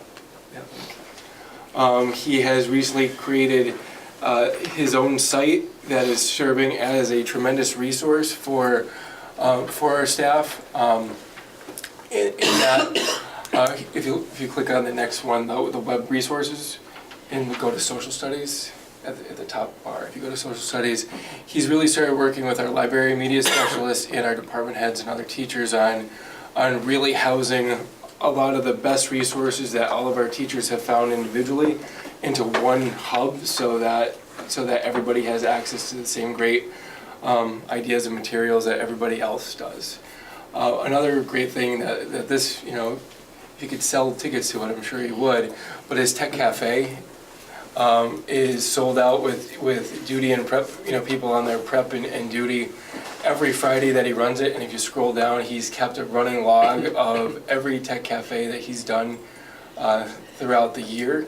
Some of it has been driven by what he's seen in the field. Some of it has been driven by requests from teachers. So if you look, at different things we've done, that he's done and that we've done as a staff at either our staff meetings or half-day professional development days. And can I just add, one of the exciting things about Jeff's new role is he's now a certified Google trainer, so he's gone through the whole Google program. He's also ESTE trained, which is the International Technology Association, so he goes out and brings it back to our teachers, which has been really exciting. And if I can add to that, with the Google certification, one of the things he has to do to keep that certification is train other people to become Google certified. So a lot of our staff who have been kind of kicking that down the road are going to have opportunities coming up to become Google certified themselves. I'm curious, if you don't mind, so this resource is there on the web so they can go Yes. back in to look at it? Yes. He does videos that kind of Wonderful. walk you through it if you forget or you need another point of research. Right, and then the next, and I use the word neat all the time, but the next neat thing that he's doing. Thank you, RJ. If you go to the next tab, what's happening, that's where you'll see a lot of the videos, not just what he's proposed or pitched or trained staff on, but what they're actually doing in their different classes based on working with him and with each other. So one of the neatest things that I think I've seen is towards the bottom, if you go to the thing link. So these are all the things that teachers are doing in their classrooms. So he's put this all together. So if you don't have prep or duty block during a time when somebody's doing something like this, you can always access it via this site. So two of our social studies teachers used ThingLink with his help to visit Jerusalem and really take part in seeing firsthand what that, for example, what that conflict looks like. The Wailing Wall. If you click on that, one of the things that if you click on the picture, so what ThinkLink does, students and teachers can create this, and so you'll see a picture of the Wailing Wall in Jerusalem. And if you click on one of those little icons, Heather, teachers can embed information into various like maps, graphics, and so forth. So they're studying the region of Jerusalem, but the teachers have embedded maps, they've embedded videos. So so you can see they click the video one too. So students can not only get a visual, but they can learn deeper into the different pieces that the teacher describes. And what the students are now doing is creating their own ThinkLink. So it's a really cool technology, and Jeff was the one who brought that to the high school. And one of the things that he's been really great at is whenever any of our staff members comes to him with a question that he doesn't really know yet off the top of his head, he goes out and researches the whole thing and then comes back either with a new tech cafe or a new resource or a new opportunity for our staff to collaborate and use that medium or that idea. So he's really making this position his own. He's very busy. In a really productive and meaningful way. So our next segment, to add to our 21st century learning activities, in addition to Trevor Reagan's growth mindset approach, we did, as everybody else has, taken really advantage of the jungle tiger theme, and with that bridging that together with growth mindset, one of the things we do believe is that our teachers actually do believe that all of our students can learn and can learn their material. One of the things we really wanted to zero everybody in on during this follow-up PD was that everybody starts in your class in a different place. Some students are excited to be there, some students are nervous, some students are afraid of your content area, based on their past and current experiences. So what we did was we put all of our teachers in the role of the learner with three experiences that people had varying levels of exposure and expertise, if you will. So because we wanted to make it fun for our staff while also putting them in that spot of being a new learner in a given environment. So there were 3 sessions that 3 groups of 3 different groups round robin between. One group sang. I tried to be the loudest in my group because I just have a tremendous voice. The next group was salsa dancing, and the next group was juggling. And one of the things we did when Dr. Flanagan first announced it, because it was a big secret, it was a big secret. We started out the PD day with all the props and pictures and lunch and everything else. And she also got everybody journal, Jungle Tiger journals, because one of the things we really wanted people to do is reflect upon each experience that they were having that day. So she got up in front of everybody, announced the 3 things that they were going to try that day, and asked everybody to write down, how do you feel right now? You've been assigned somewhere that you may not have chosen, with someone or other people that you may not have selected, and with a content area that you may not be an expert in. How do you feel right now? Everybody journaled. Everybody then went through, and there were some guiding questions with it. So there were some guiding questions that we asked everybody to focus on as they went through each experience, and then at the end of each session, they were asked to write down what they observed. And some of the guiding questions that we provided with everybody was, first of all, how did you feel throughout this experience? What instructional practices did you observe or experience from the instructor that either motivated you to continue learning or demotivated you from continuing to try? And we had everybody really reflect on that, and then when we brought everybody back together at the end of the day, we had a share out about how people felt learning these new materials or new concepts, and how the instructor and however the instructor actually taught that session made them feel and motivated them to learn enough. And bottom line is we wanted them to develop a strong sense of empathy for our students when they're coming to them. We have some kids who might not be math students, but they're in your classroom and they're nervous. So how can we build a little bit more empathy to kind of make our students feel supported and safe in those types of environments? And how we can actually put that empathy, that feeling of empathy, into actionable instructional practices with the different students we have from block to block. And one of the things that struck me in my discussion with you was that there were staff in tears. Oh, yeah. There were people that had to leave, so imagine what that feels like as a student, in that sort of situation. That really struck me, because we kind of think we've got all that covered, and in reality, we're still learning. And when they talked about singing, by the way, it was public singing. It wasn't just like... It was a big group. It's very scary. But even with that, on the other side of that equation, we had people queue in. You did have some high achievers in each group, and how do you either enhance their experience or rein them in so they're not just showing off for everybody? We asked everybody to really focus in on those instructional techniques. And then third on our list, tonight is we are revising our special education instructional model for next year. Right now, we have the resource for learning classes that we've had for quite some time, where it's kind of a mix of what's going on in there, every block, throughout the day, depending on what students you have and what subjects you're taking.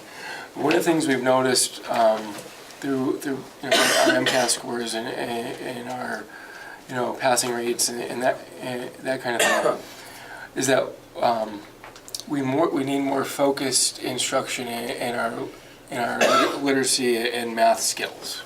So rather than just having, for example, just a hodgepodge group, we're going to we've already assigned each special ed teacher / liaison to certain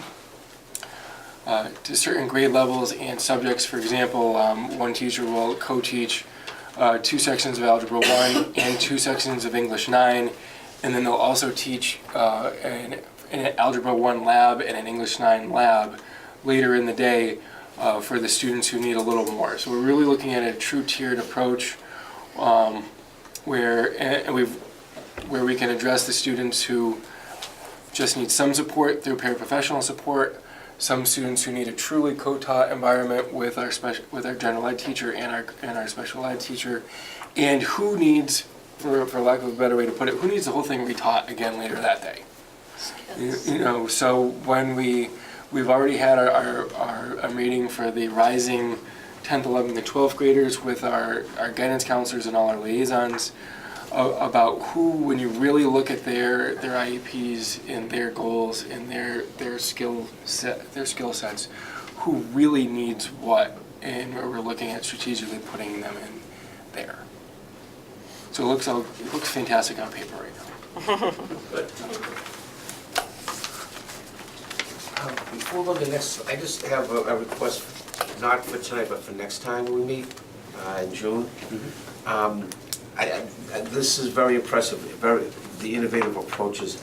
I'd like the leadership team to come back to us with one instructional practice that's embedded in your building in all classes every day. I can picture all these innovative programs, it's wonderful, but what's something that's happening daily in your building that you, the leadership team, value and see happening in your classrooms every single day, every single period. That's all, but for June. And I want to thank you. What's great for us is we approve these things in the budget and you never can visualize them. Yeah. But like that integrated specialist, the instructional technology specialist, that was great. I can picture what he's doing now. Same with the social emotional money, the way he spent that creatively. That really helps us, it really does. Helps us going forward too. Yeah, it does.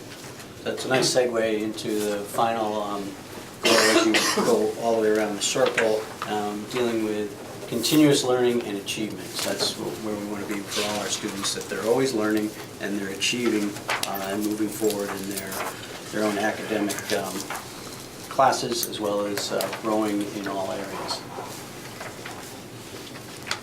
And Rich, it's not necessarily a practice that happens in every classroom, but one of the things that we're trying to help improve is the idea that teachers are always looking at student information to drive instruction, because just because we've taught it doesn't mean they've learned it. So that's definitely a practice that we're trying to have happen everywhere and look, you know, different depending on the context, but a practice that all teachers will benefit from. And to that, the first bullet here is talking about how coaches in all schools are either co-facilitating data meetings, co-planning with teachers, co-teaching, or promoting teacher reflection on instruction. So all of that support to make sure this is happening. The PD that is happening, we've talked a little bit about the AVMR and all the PD that's around some of the new curriculums that we've taken on in order to support standards-based instruction. So we talked about AVMR, we talked about ST Math. Project Lead the Way, it's happening not just at Maple Shade, but also in the high school, the engineering sequence. The Amplify Science at BPMS. And one thing that I wanted to add to that is not only is it aligned to the next generation science standards, they've also embedded the Common Core State Standards literacy standards, so the kids are forming arguments, and that's actually part of the next generation standards as well. But it's neat to see them reading and writing a lot in science class. And the Being a Writer Making meeting 3 to 5. A lot of the PD offerings, like Mr. Smith said earlier, are they're incorporating things in their own classroom, and like you said with Mr. Zilch, and you know, they're learning from each other and getting jazzed by the different things that they're doing. So this collaboration is kind of making a lot of these things just organically happen, like, for example, the use of Google Classroom, the use of Google Suite tools for collaboration and communication, not just between teachers or between students, but between students and teachers. The explicitly teaching research skills is happening in a lot of places. Again, that's a DLCS standard. It's some direct instruction and coding, and I think they mentioned media and digital literacy and citizenship happening as well.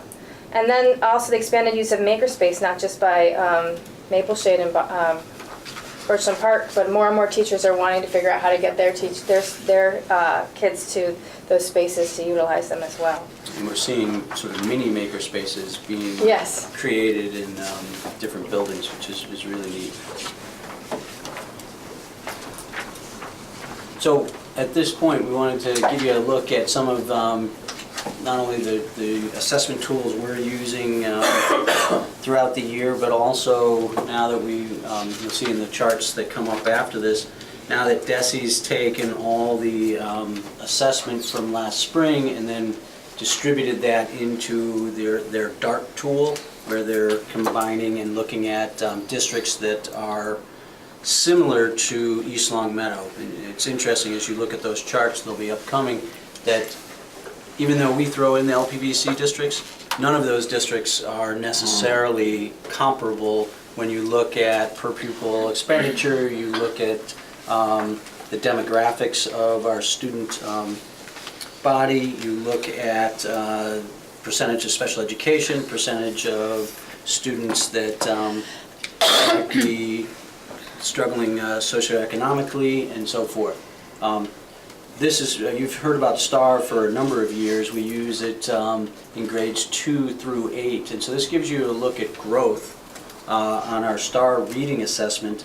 And if you remember when we talked about some of the growth slides back in the fall, you're looking for hopefully growth somewhere between 40 and 60th, the 40th and the 60th percentile. That's more or less your average growth. And then if you're above 60, you're getting into above average growth. So we're seeing high average growth to above average growth as you look at aggregate growth scores or percentiles in our schools. This is the math look, and again, and this was something, if you remember back in the fall, we know that even though for the last 3-4 years we had a focus on math, it was interesting as we started to move thinking that that had become embedded in our culture, our math scores started to decline, and so we've refocused on math, and we're seeing that growth, aggregate growth in the STAR assessment. These are the DART districts that Mr. Smith was talking about, and if you see, compared to those other districts that are comparable districts, we're in the lead. We're tied with Lunenburg and Sandwich for 98% of students in for the legacy MCAS, so the high school MCAS, scoring proficient or higher. I have a hard time believing that we spend as much per pupil cost as some of these communities. I agree with So, that. I agree with that. It's interesting, we are increasing, it's something we took a look at, and I think Mr. Fredette actually took a real specific look. He was looking up specifically Foxborough as we get into the other ones. Danvers, I'm sure. Yeah, well, I mean, when you see Stoneham, Tewksbury, Danvers, Bill Ricca, you're dealing with communities that are affluent and may have higher per pupil expenditure. Interesting enough, I was looking at the per pupil expenditure, and one of the highest spending school districts in the state is Florida, Mass. And if anyone's ever been there, it's a tiny little town. Oh, yeah. And it's not affluent, so it's just interesting to see how that works. But it's other factors as well. Well, that's great to see, though. What's this? It is. Yes. Let's keep going. So the Math Legacy MCAS, we're right there in the middle. 83% of students scoring proficient or higher. And when they look at the DART, they look at the entire district, and that's also kids that are placed out of district, so that are not necessarily in East Long Meadow High School. The science, we're number 2, right behind Bill Ricca, in front of everyone else. 88%. Also, I found it interesting as you look at the DART districts, some of the districts that are below state averages. Was very eye-opening for us. Some of these districts just recently started to be compared with us. Yeah, well, for example, the math, according to this, Tewksbury and Danvers are below the state. Right. And then, did you want to talk about that? Oh, yes, I'm sorry. Didn't realize this. So this is although the LPVEC districts are not necessarily districts with which DESE compares us, I know it's something that we talk about frequently, given the fact that we're all part of the Lower Pioneer Valley Educational Collaborative. And so as you look at the LPVC districts, and we generally, to protect the innocent, don't name the districts, but this year we did, because we noticed that our brothers and sister districts in the LPVC name us in their presentations. Oh, really? Yes. Oh, So- then. So we said, okay, we'll name the districts. And so we're really excited that you see in the Legacy MCAS, ELA, ELPS, Hamden, Wilbraham, and Long Meadow are all at 98 proficient or higher. In the Legacy MCAS, in terms of math, you see again that those same 3 districts are right there at the top, and we're pushing to move into those top spots. And then in the Legacy MCAS science, you can see that we're firmly in the sort of the second spot there with our students at 88 proficient, scoring proficient or higher. And then if we look at the next generation MCAS, this is for our 3rd through 8th grade for ELA. We're tied with Stoneham for the percentage of students meeting or exceeding in ELA. And in math. You remember, this is aggregate, grades 3 through 8. Yes. I think that's why we were looking at Foxborough and think, well, what's Foxborough doing with their math instruction? Mr. Fredette's organizing a field trip. Mr. Fredette took his vacation to contact many people in Foxborough to check in on what they were doing. And then the ELA right behind Long Meadow and in front of the other districts here at 63% through 8. Good. And then back to the LPVEC districts. And so, we continue to throw these graphs, but I do want to point out, even though we're showing the LPVC, it's really telling that how different the 7 districts are in terms of student body and demographics and so forth. But on the next generation MCAS, you see on 3 through 8, math up there first? Okay, math, we're in second there, just next to Long Meadow. Oops. We missing one? I might have skipped some. Okay, there we go. And again, in the next generation MCAS 3 through 8 aggregate, we're firmly in second place to Long Meadow.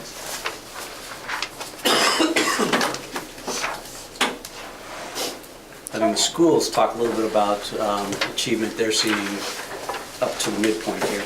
Okay, so our math coach, Lee Boland, she actually, we use Title I money, and then our district has been so supportive in helping her with some really rigorous training to become a AVMR math champion, which is kind of like the train the trainer model, right? So now we have our coaches that are in-house that can provide this rigorous professional development to all of our staff. So she created this video just to chat with you guys, and she's going to provide a really brief snapshot of AVMR and its current impact on the district, which is just huge. So. Advanced Math Recovery, or what we refer to as AVMR, is professional development for teachers. It is professional development around math. And it really empowers teachers to grow their mathematical understanding, which then allows them to help foster the growth of mathematical understanding in their students. And AVMR is not an intervention program. AVMR was created for classroom teachers, but we're looking at AVMR as empowering our teachers to be able to understand what their students can do and how to move them to that next level in their understanding. In Course 1 focuses on looking at students' understanding of the structure of numbers and how numbers can be broken apart and put together and really how numbers work. Also looks at their number words as far as how can they count forwards and backwards and how they identify numbers. Even more importantly, we look at addition and subtraction. And this is where our teachers can really see how students can be stuck sometimes counting on their fingers or one-to-one counters, and how we can move them into a deeper conceptual understanding of how numbers work. And teachers in the fall, our kindergarten teachers and special education teachers, took AVMR Course 1. And a lot of the real deep learning happened in the days that followed that. We were able to have conversations while assessing our students with built-in coaching, as well as we had a couple of data meetings where we looked at what our kids could do and what kids were struggling, and how could we reach those kids and reach all kids, really. A way to have an assessment that is a one-on-one interview style, and it gives us more information than a standardized test could ever truly give us.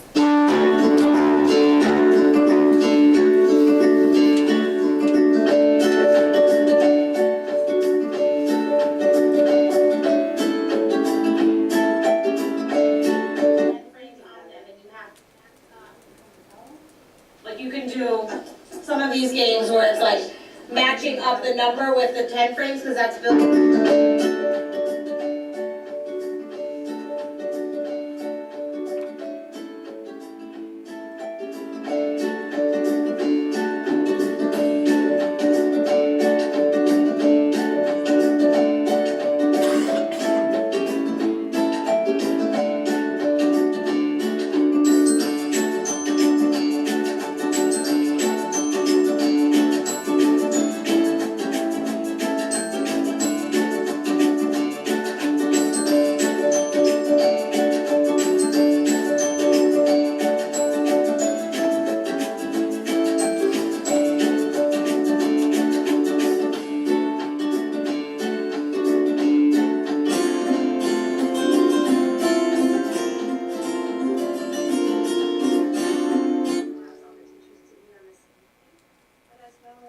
Classroom with helping each child specifically where they're at in their math skills. Really changed my mindset on math. Be able to look at the assessments, see where each child is at, and then drive my instruction from there. It's really just changed everything about how I teach math.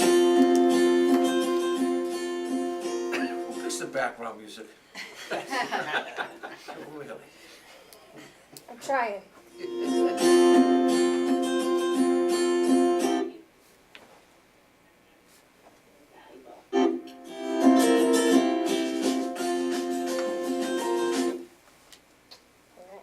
So the feedback from the staff with this ABMR professional development it has been absolutely amazing. So right now her focus is with kindergarten, and she actually also started working with half of the second grade team. And the feedback, they feel so incredibly supported. And this is the best type of professional development you can have because it's embedded. It's you know, while they're assessing, it's just absolutely amazing. And in the video, the 3 to 5 math coach was also there. She's getting trained so that she can also lead those coaching sessions. And then 5 or 6 3 to 5 teachers from both Maple Shade and Mountain View are there because so many people are wanting this training. It's just a huge paradigm shift in how, for us as staff, think about math and teaching math. You have to give them credit. As they walk into classrooms with students, they're showing courage and psychological safety that we're providing as someone's teaching them how to do this differently right in front of their own students. That's right. So often too with reading, it's easier to pinpoint and provide intervention and next steps because of the types of assessments that literacy has historically offered, that this is one of those few assessments in mathematics that really allows you to provide that real deep dive into what a child actually knows about math. There's so many skills embedded within the new standards that this really allows educators to know what a student has access to within the curriculum, but then how to chart a course for where they're going to go next.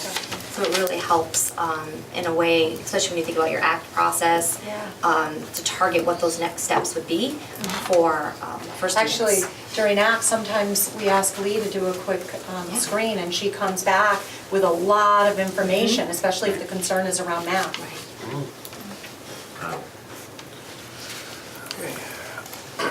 So Maple Shade is building a stronger culture of professional collaboration, data teaming, and action planning for stronger student outcomes. The first picture depicts what data teams are beginning to look like, analyzing a variety of student work samples, common assessments, utilizing Google Forms, and making instructional decisions collectively while focusing on specific learning outcomes.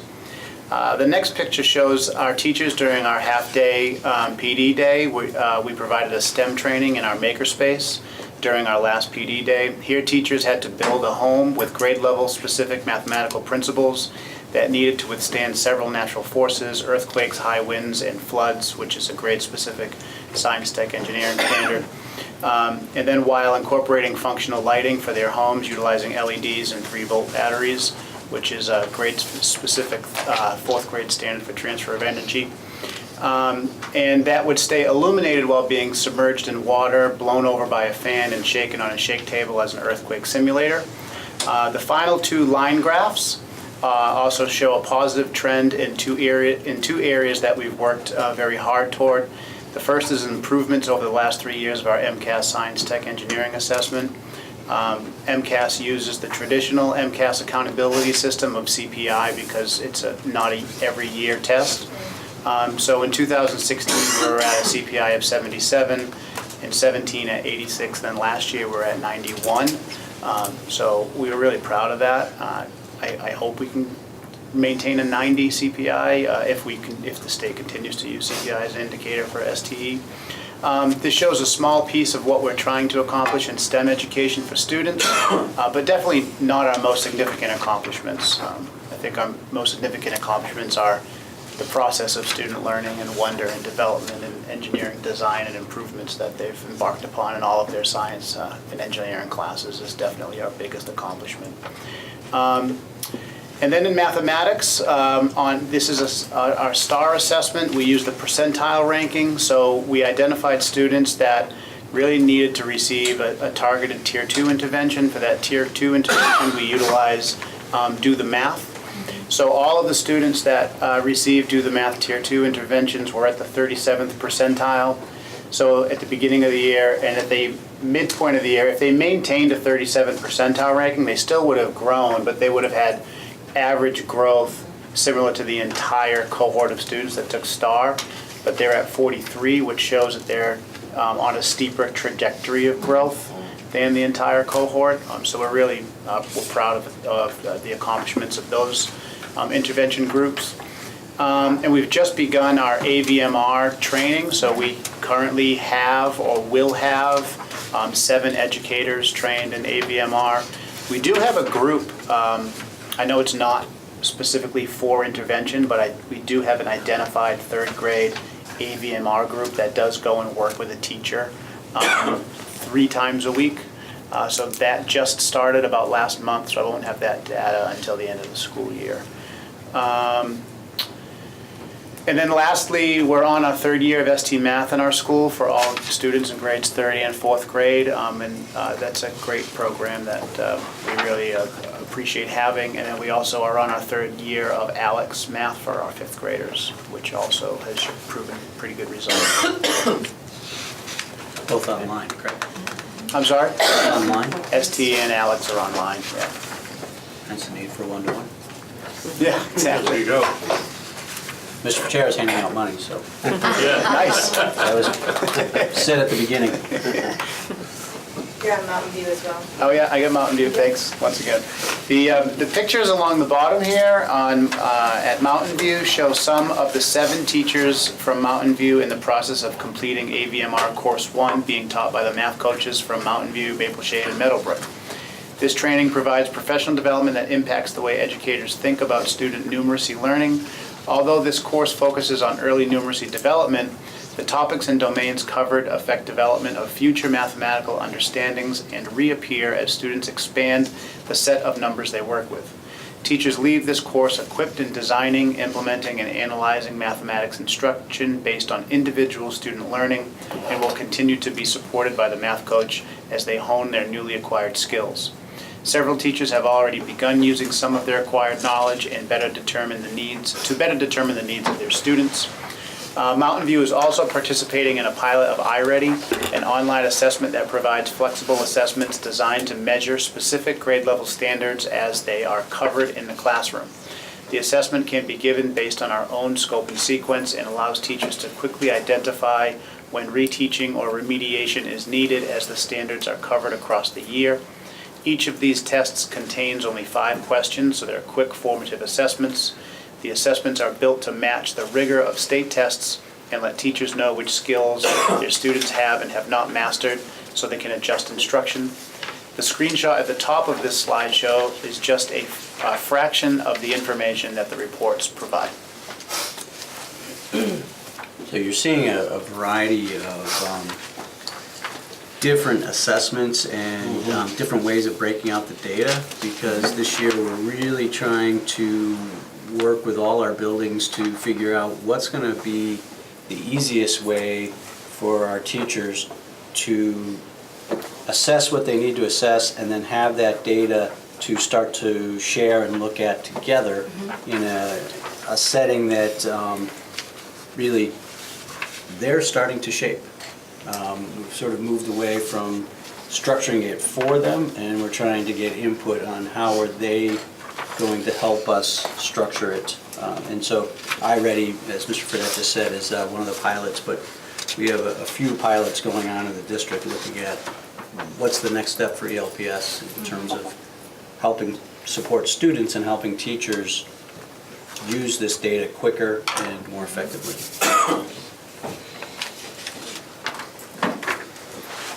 Okay, so at Birchland, we're focused on much of the same work. The two pictures, I'll just say quickly, the one in the bottom left, continuous learning, that's the staff. We do a staff book study. This year they had 3 books to choose from. They each chose their own, and that's just a faculty meeting where we're focused on what we're getting out of our books.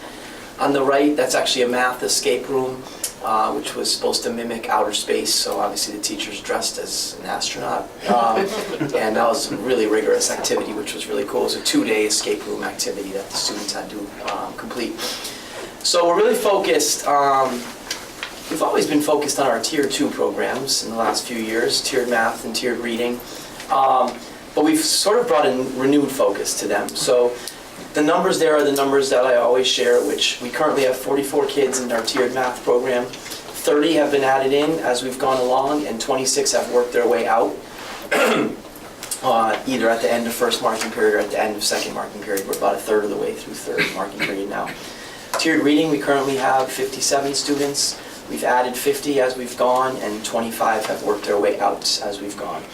And part of the reason that 50-25 number is off is you don't have MCAS scores in the summer when you make your decisions. So when you get the new MCAS scores in, sometimes it enlightens you just some more kids that could use some extra help. Within those programs, in tiered reading, we made some big changes after marking period 2. We're really trying to find ways to work better with fluency. So I've gone to my English department and started the conversation there about how they can actually embed some fluency instruction or practice in their classrooms, in the Tier 1 classroom. But also we've added Reader's Theater to our tiered reading classes, which is, and as you can tell, it's like something where kids are reading out loud and there's a rubric to, you can actually score each other. We came up with a really fancy, or not fancy, really creative para schedule to make sure that every time a group is rotating into Reader's Theater, I have a para walk in the room to oversee that Reader's Theater. So just sort of more of a laser focus. We went from 4 groups in all of our tiered reading classrooms to 3. So we did some stuff, and the teacher worked really hard to get through the changes as she started third marking period. So then on top of that, we've tried to sort of add some new stuff. Because in the tiered model at Birchland, we sort of created this Tier 2 in the last few years, but then we've always thought of Tier 3 at the Learning Center, right? Which is just the special ed kids in the small groups. But we feel we can do better than that. So we started a Tier 3 reading program in January. We had a teacher and a para go to a 2-day Wilson training, and they're doing a program called Just Words. So we have about 10 kids in Tier 3 reading now. It's really creative scheduling, and it's outside, so they don't go to tiered reading anymore. These kids actually, tiered reading was too much. So now they're in this Just Words program and really working on phonics and phonemic awareness and sound blends and all those things. So we're really happy to have that up and running and be meeting those kids more individually where they are. We don't have I wouldn't say we have a separate Tier 3 math program yet, but I did go to the math department 2 months ago and say, look right now, a kid either gets 250 minutes of math a week, or they get 400 if they're in tiered math, right? And a lot of our kids need way more than 250 minutes of math to make a true leap. So God bless them, my math teachers took a leap, and my specials teachers are covering it, which is wonderful. But it starts tomorrow, and it runs for the next 7 weeks, which is we have each math teacher has a small group tutoring, which they'll be with 2 half-hour blocks a week. So it's anywhere from 6 to 10 kids. So about 48 kids are going to get 1 hour of face-to-face small group instruction with their math teacher. So we're really excited to have added 60 minutes to those kids' math. And you know, we looked at data to choose who was in it, but we also gave the teachers autonomy. The only caveat was it couldn't be a kid that's in tiered math, because we don't need that much math. So that starts tomorrow, and it runs Tuesdays, Wednesdays, and Fridays. Again, it's a crazy schedule where specials teachers are actually going in to math tutorials and covering the tutorials, so math teachers can walk out and tutor. But pretty exciting. So we're trying a lot to get more targeted in Tier 2 and build more Tier 3 so that we really meet kids where they are.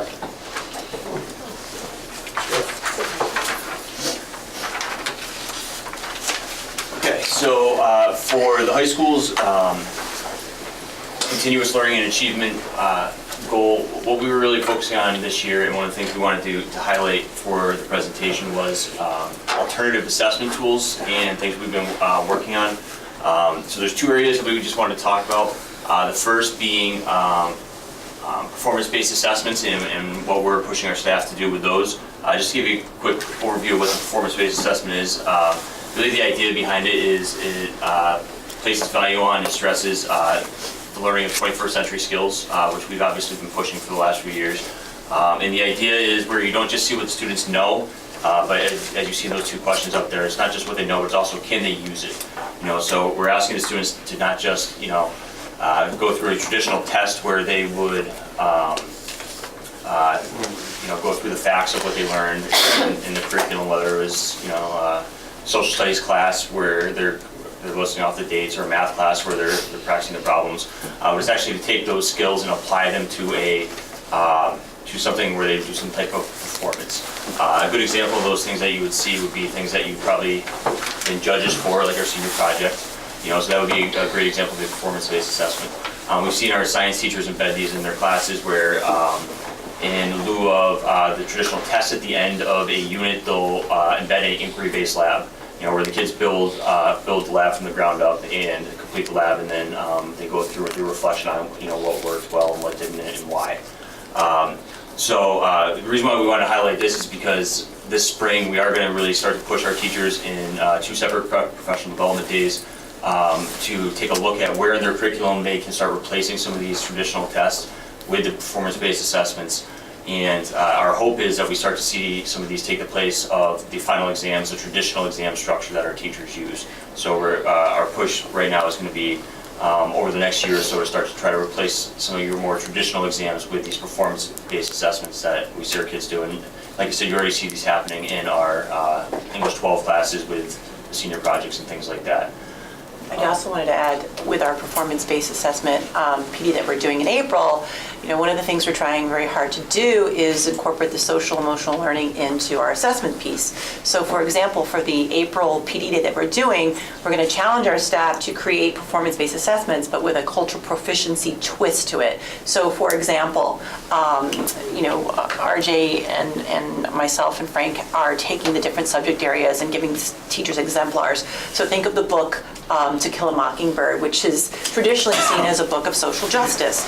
Well, is it really? And so one of the performance-based assessments that we're going to encourage teachers to think about is, you know, after you've read To Kill a Mockingbird, have your students create a formal defense of the book to determine if it really is a book of social justice, or are there other more contemporary literary works that support the idea of social justice. So within the performance-based assessment, which is a useful tool of real-world applications, we also want our students, especially our students who are in marginalized groups, to feel a little bit more that they're being reflected in the assessments that we have. So it's just a nice way to demonstrate how we're blending the learning piece with the cultural proficiency piece. And the second thing we wanted to highlight is a pilot that we're starting this spring, and this is kind of a more long-term goal, not necessarily something we're looking to accomplish by the end of this year, but something we're hoping that we can find a way to embed in all of our courses and get our teachers to utilize. But right now we are piloting it, so we're trying to see how it's going to work. But it's kind of it's a grand idea, and we're hoping that we can find a way to fit it within all of our high school classes. And the idea is to have students create these digital portfolios over the course of their high school career. And like I said, we are piloting it this spring with a number of our classes. We have a health teacher, a business teacher, a couple of our social studies teachers trying this out with their classes. And the idea is that as students go through courses, they are expected to master a set number of standards for those courses. And with this portfolio, they would demonstrate with evidence from those classes that they have mastered those standards. So teachers would set out priority standards at the beginning of a term. And Heather, if you could just go to biology one for me, grade 9 biology. Within this portfolio, the students would attach the standard that they are trying to demonstrate their mastery of. They would attach the assessments, the best work that they compile from that course that they feel best demonstrates that standard that they have met. And then they would write a brief reflection on that standard as to why they feel that this piece of evidence demonstrates their learning. So what's cool about this is the students have voice and choice, so they select the piece of evidence that they feel best demonstrates their learning. They get to bring their voice into the assessment by sharing how they learned it and what their reflection is on that standard. And it's in a sense it's like a brag sheet. They get to celebrate the things that they did well in that course. So there might be some of those kids who they struggle on that traditional test, but they find that assessment where they can say, I learned this material and here's how. So the other benefit here too is we always talk about standards, and we talk about whether the kids know that material. Now the kids are actually going to know the wording of those standards, and they're actually going to be able to tell us, here's what I learned and why. But this is something that we're piloting this spring. We're seeing how well it works. And what's another kind of cool piece about this is it's not necessarily teacher built, it's kid built. So they are the ones who are going through and they're building this portfolio.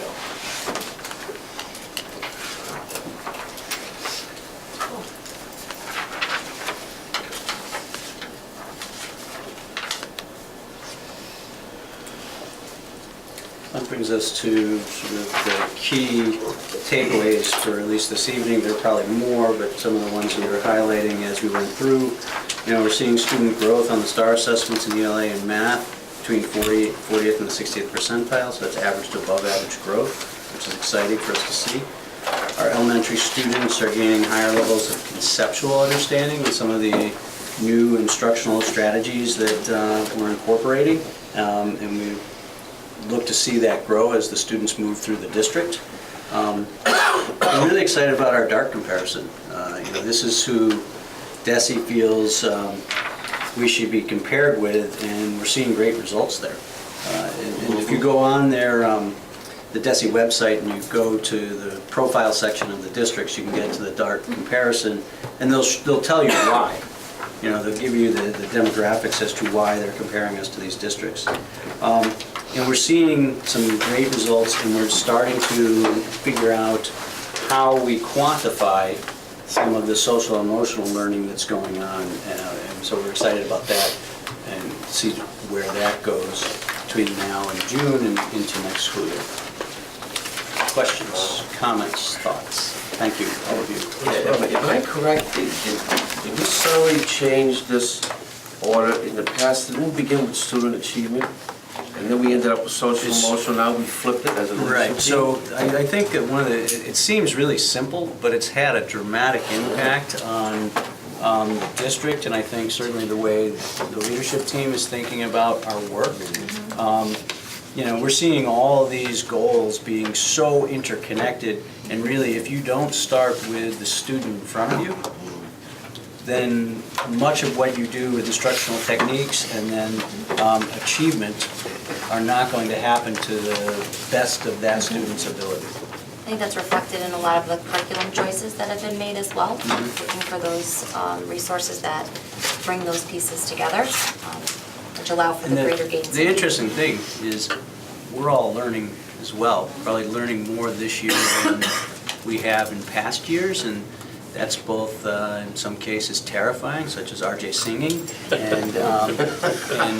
and exciting as we get into this work. And it's shifting the paradigm because we're modeling some of the things we would like to see our teachers do.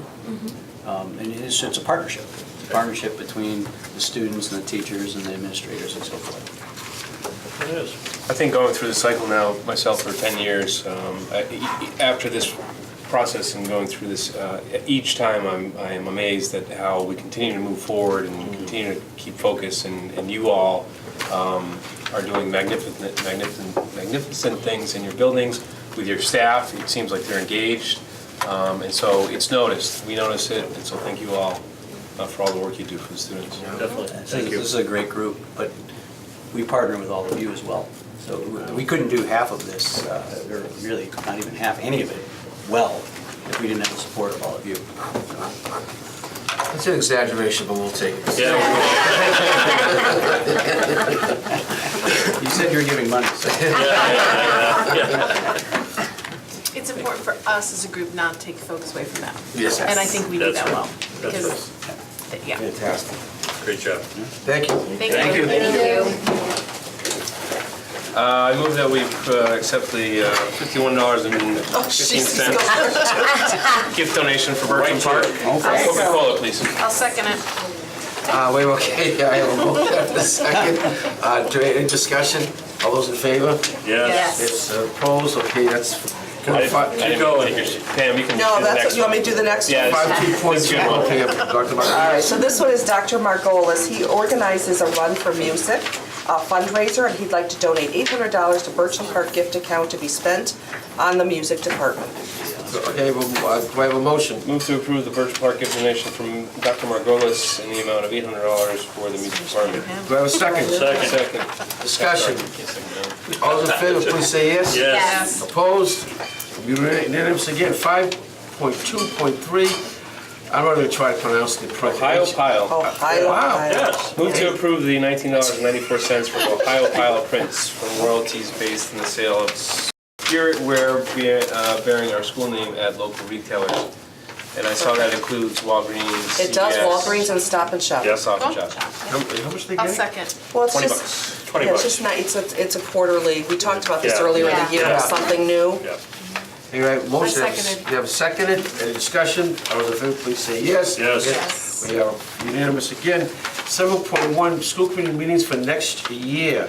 So we got that, Kathy sort of gave us some dates. At your places, you have not only the dates for next year, but you also should have a calendar for next year, just so you can see where they fall. It also gives you an idea of where holidays fall. So if we happen to move off of a Monday and move on to a Tuesday in some cases, such as, I believe, the one after Labor Day, is that correct? September 9th? September. Yeah, that's Monday. That's a No, Monday. okay. Oh, we avoided Labor Day altogether. Awesome, okay.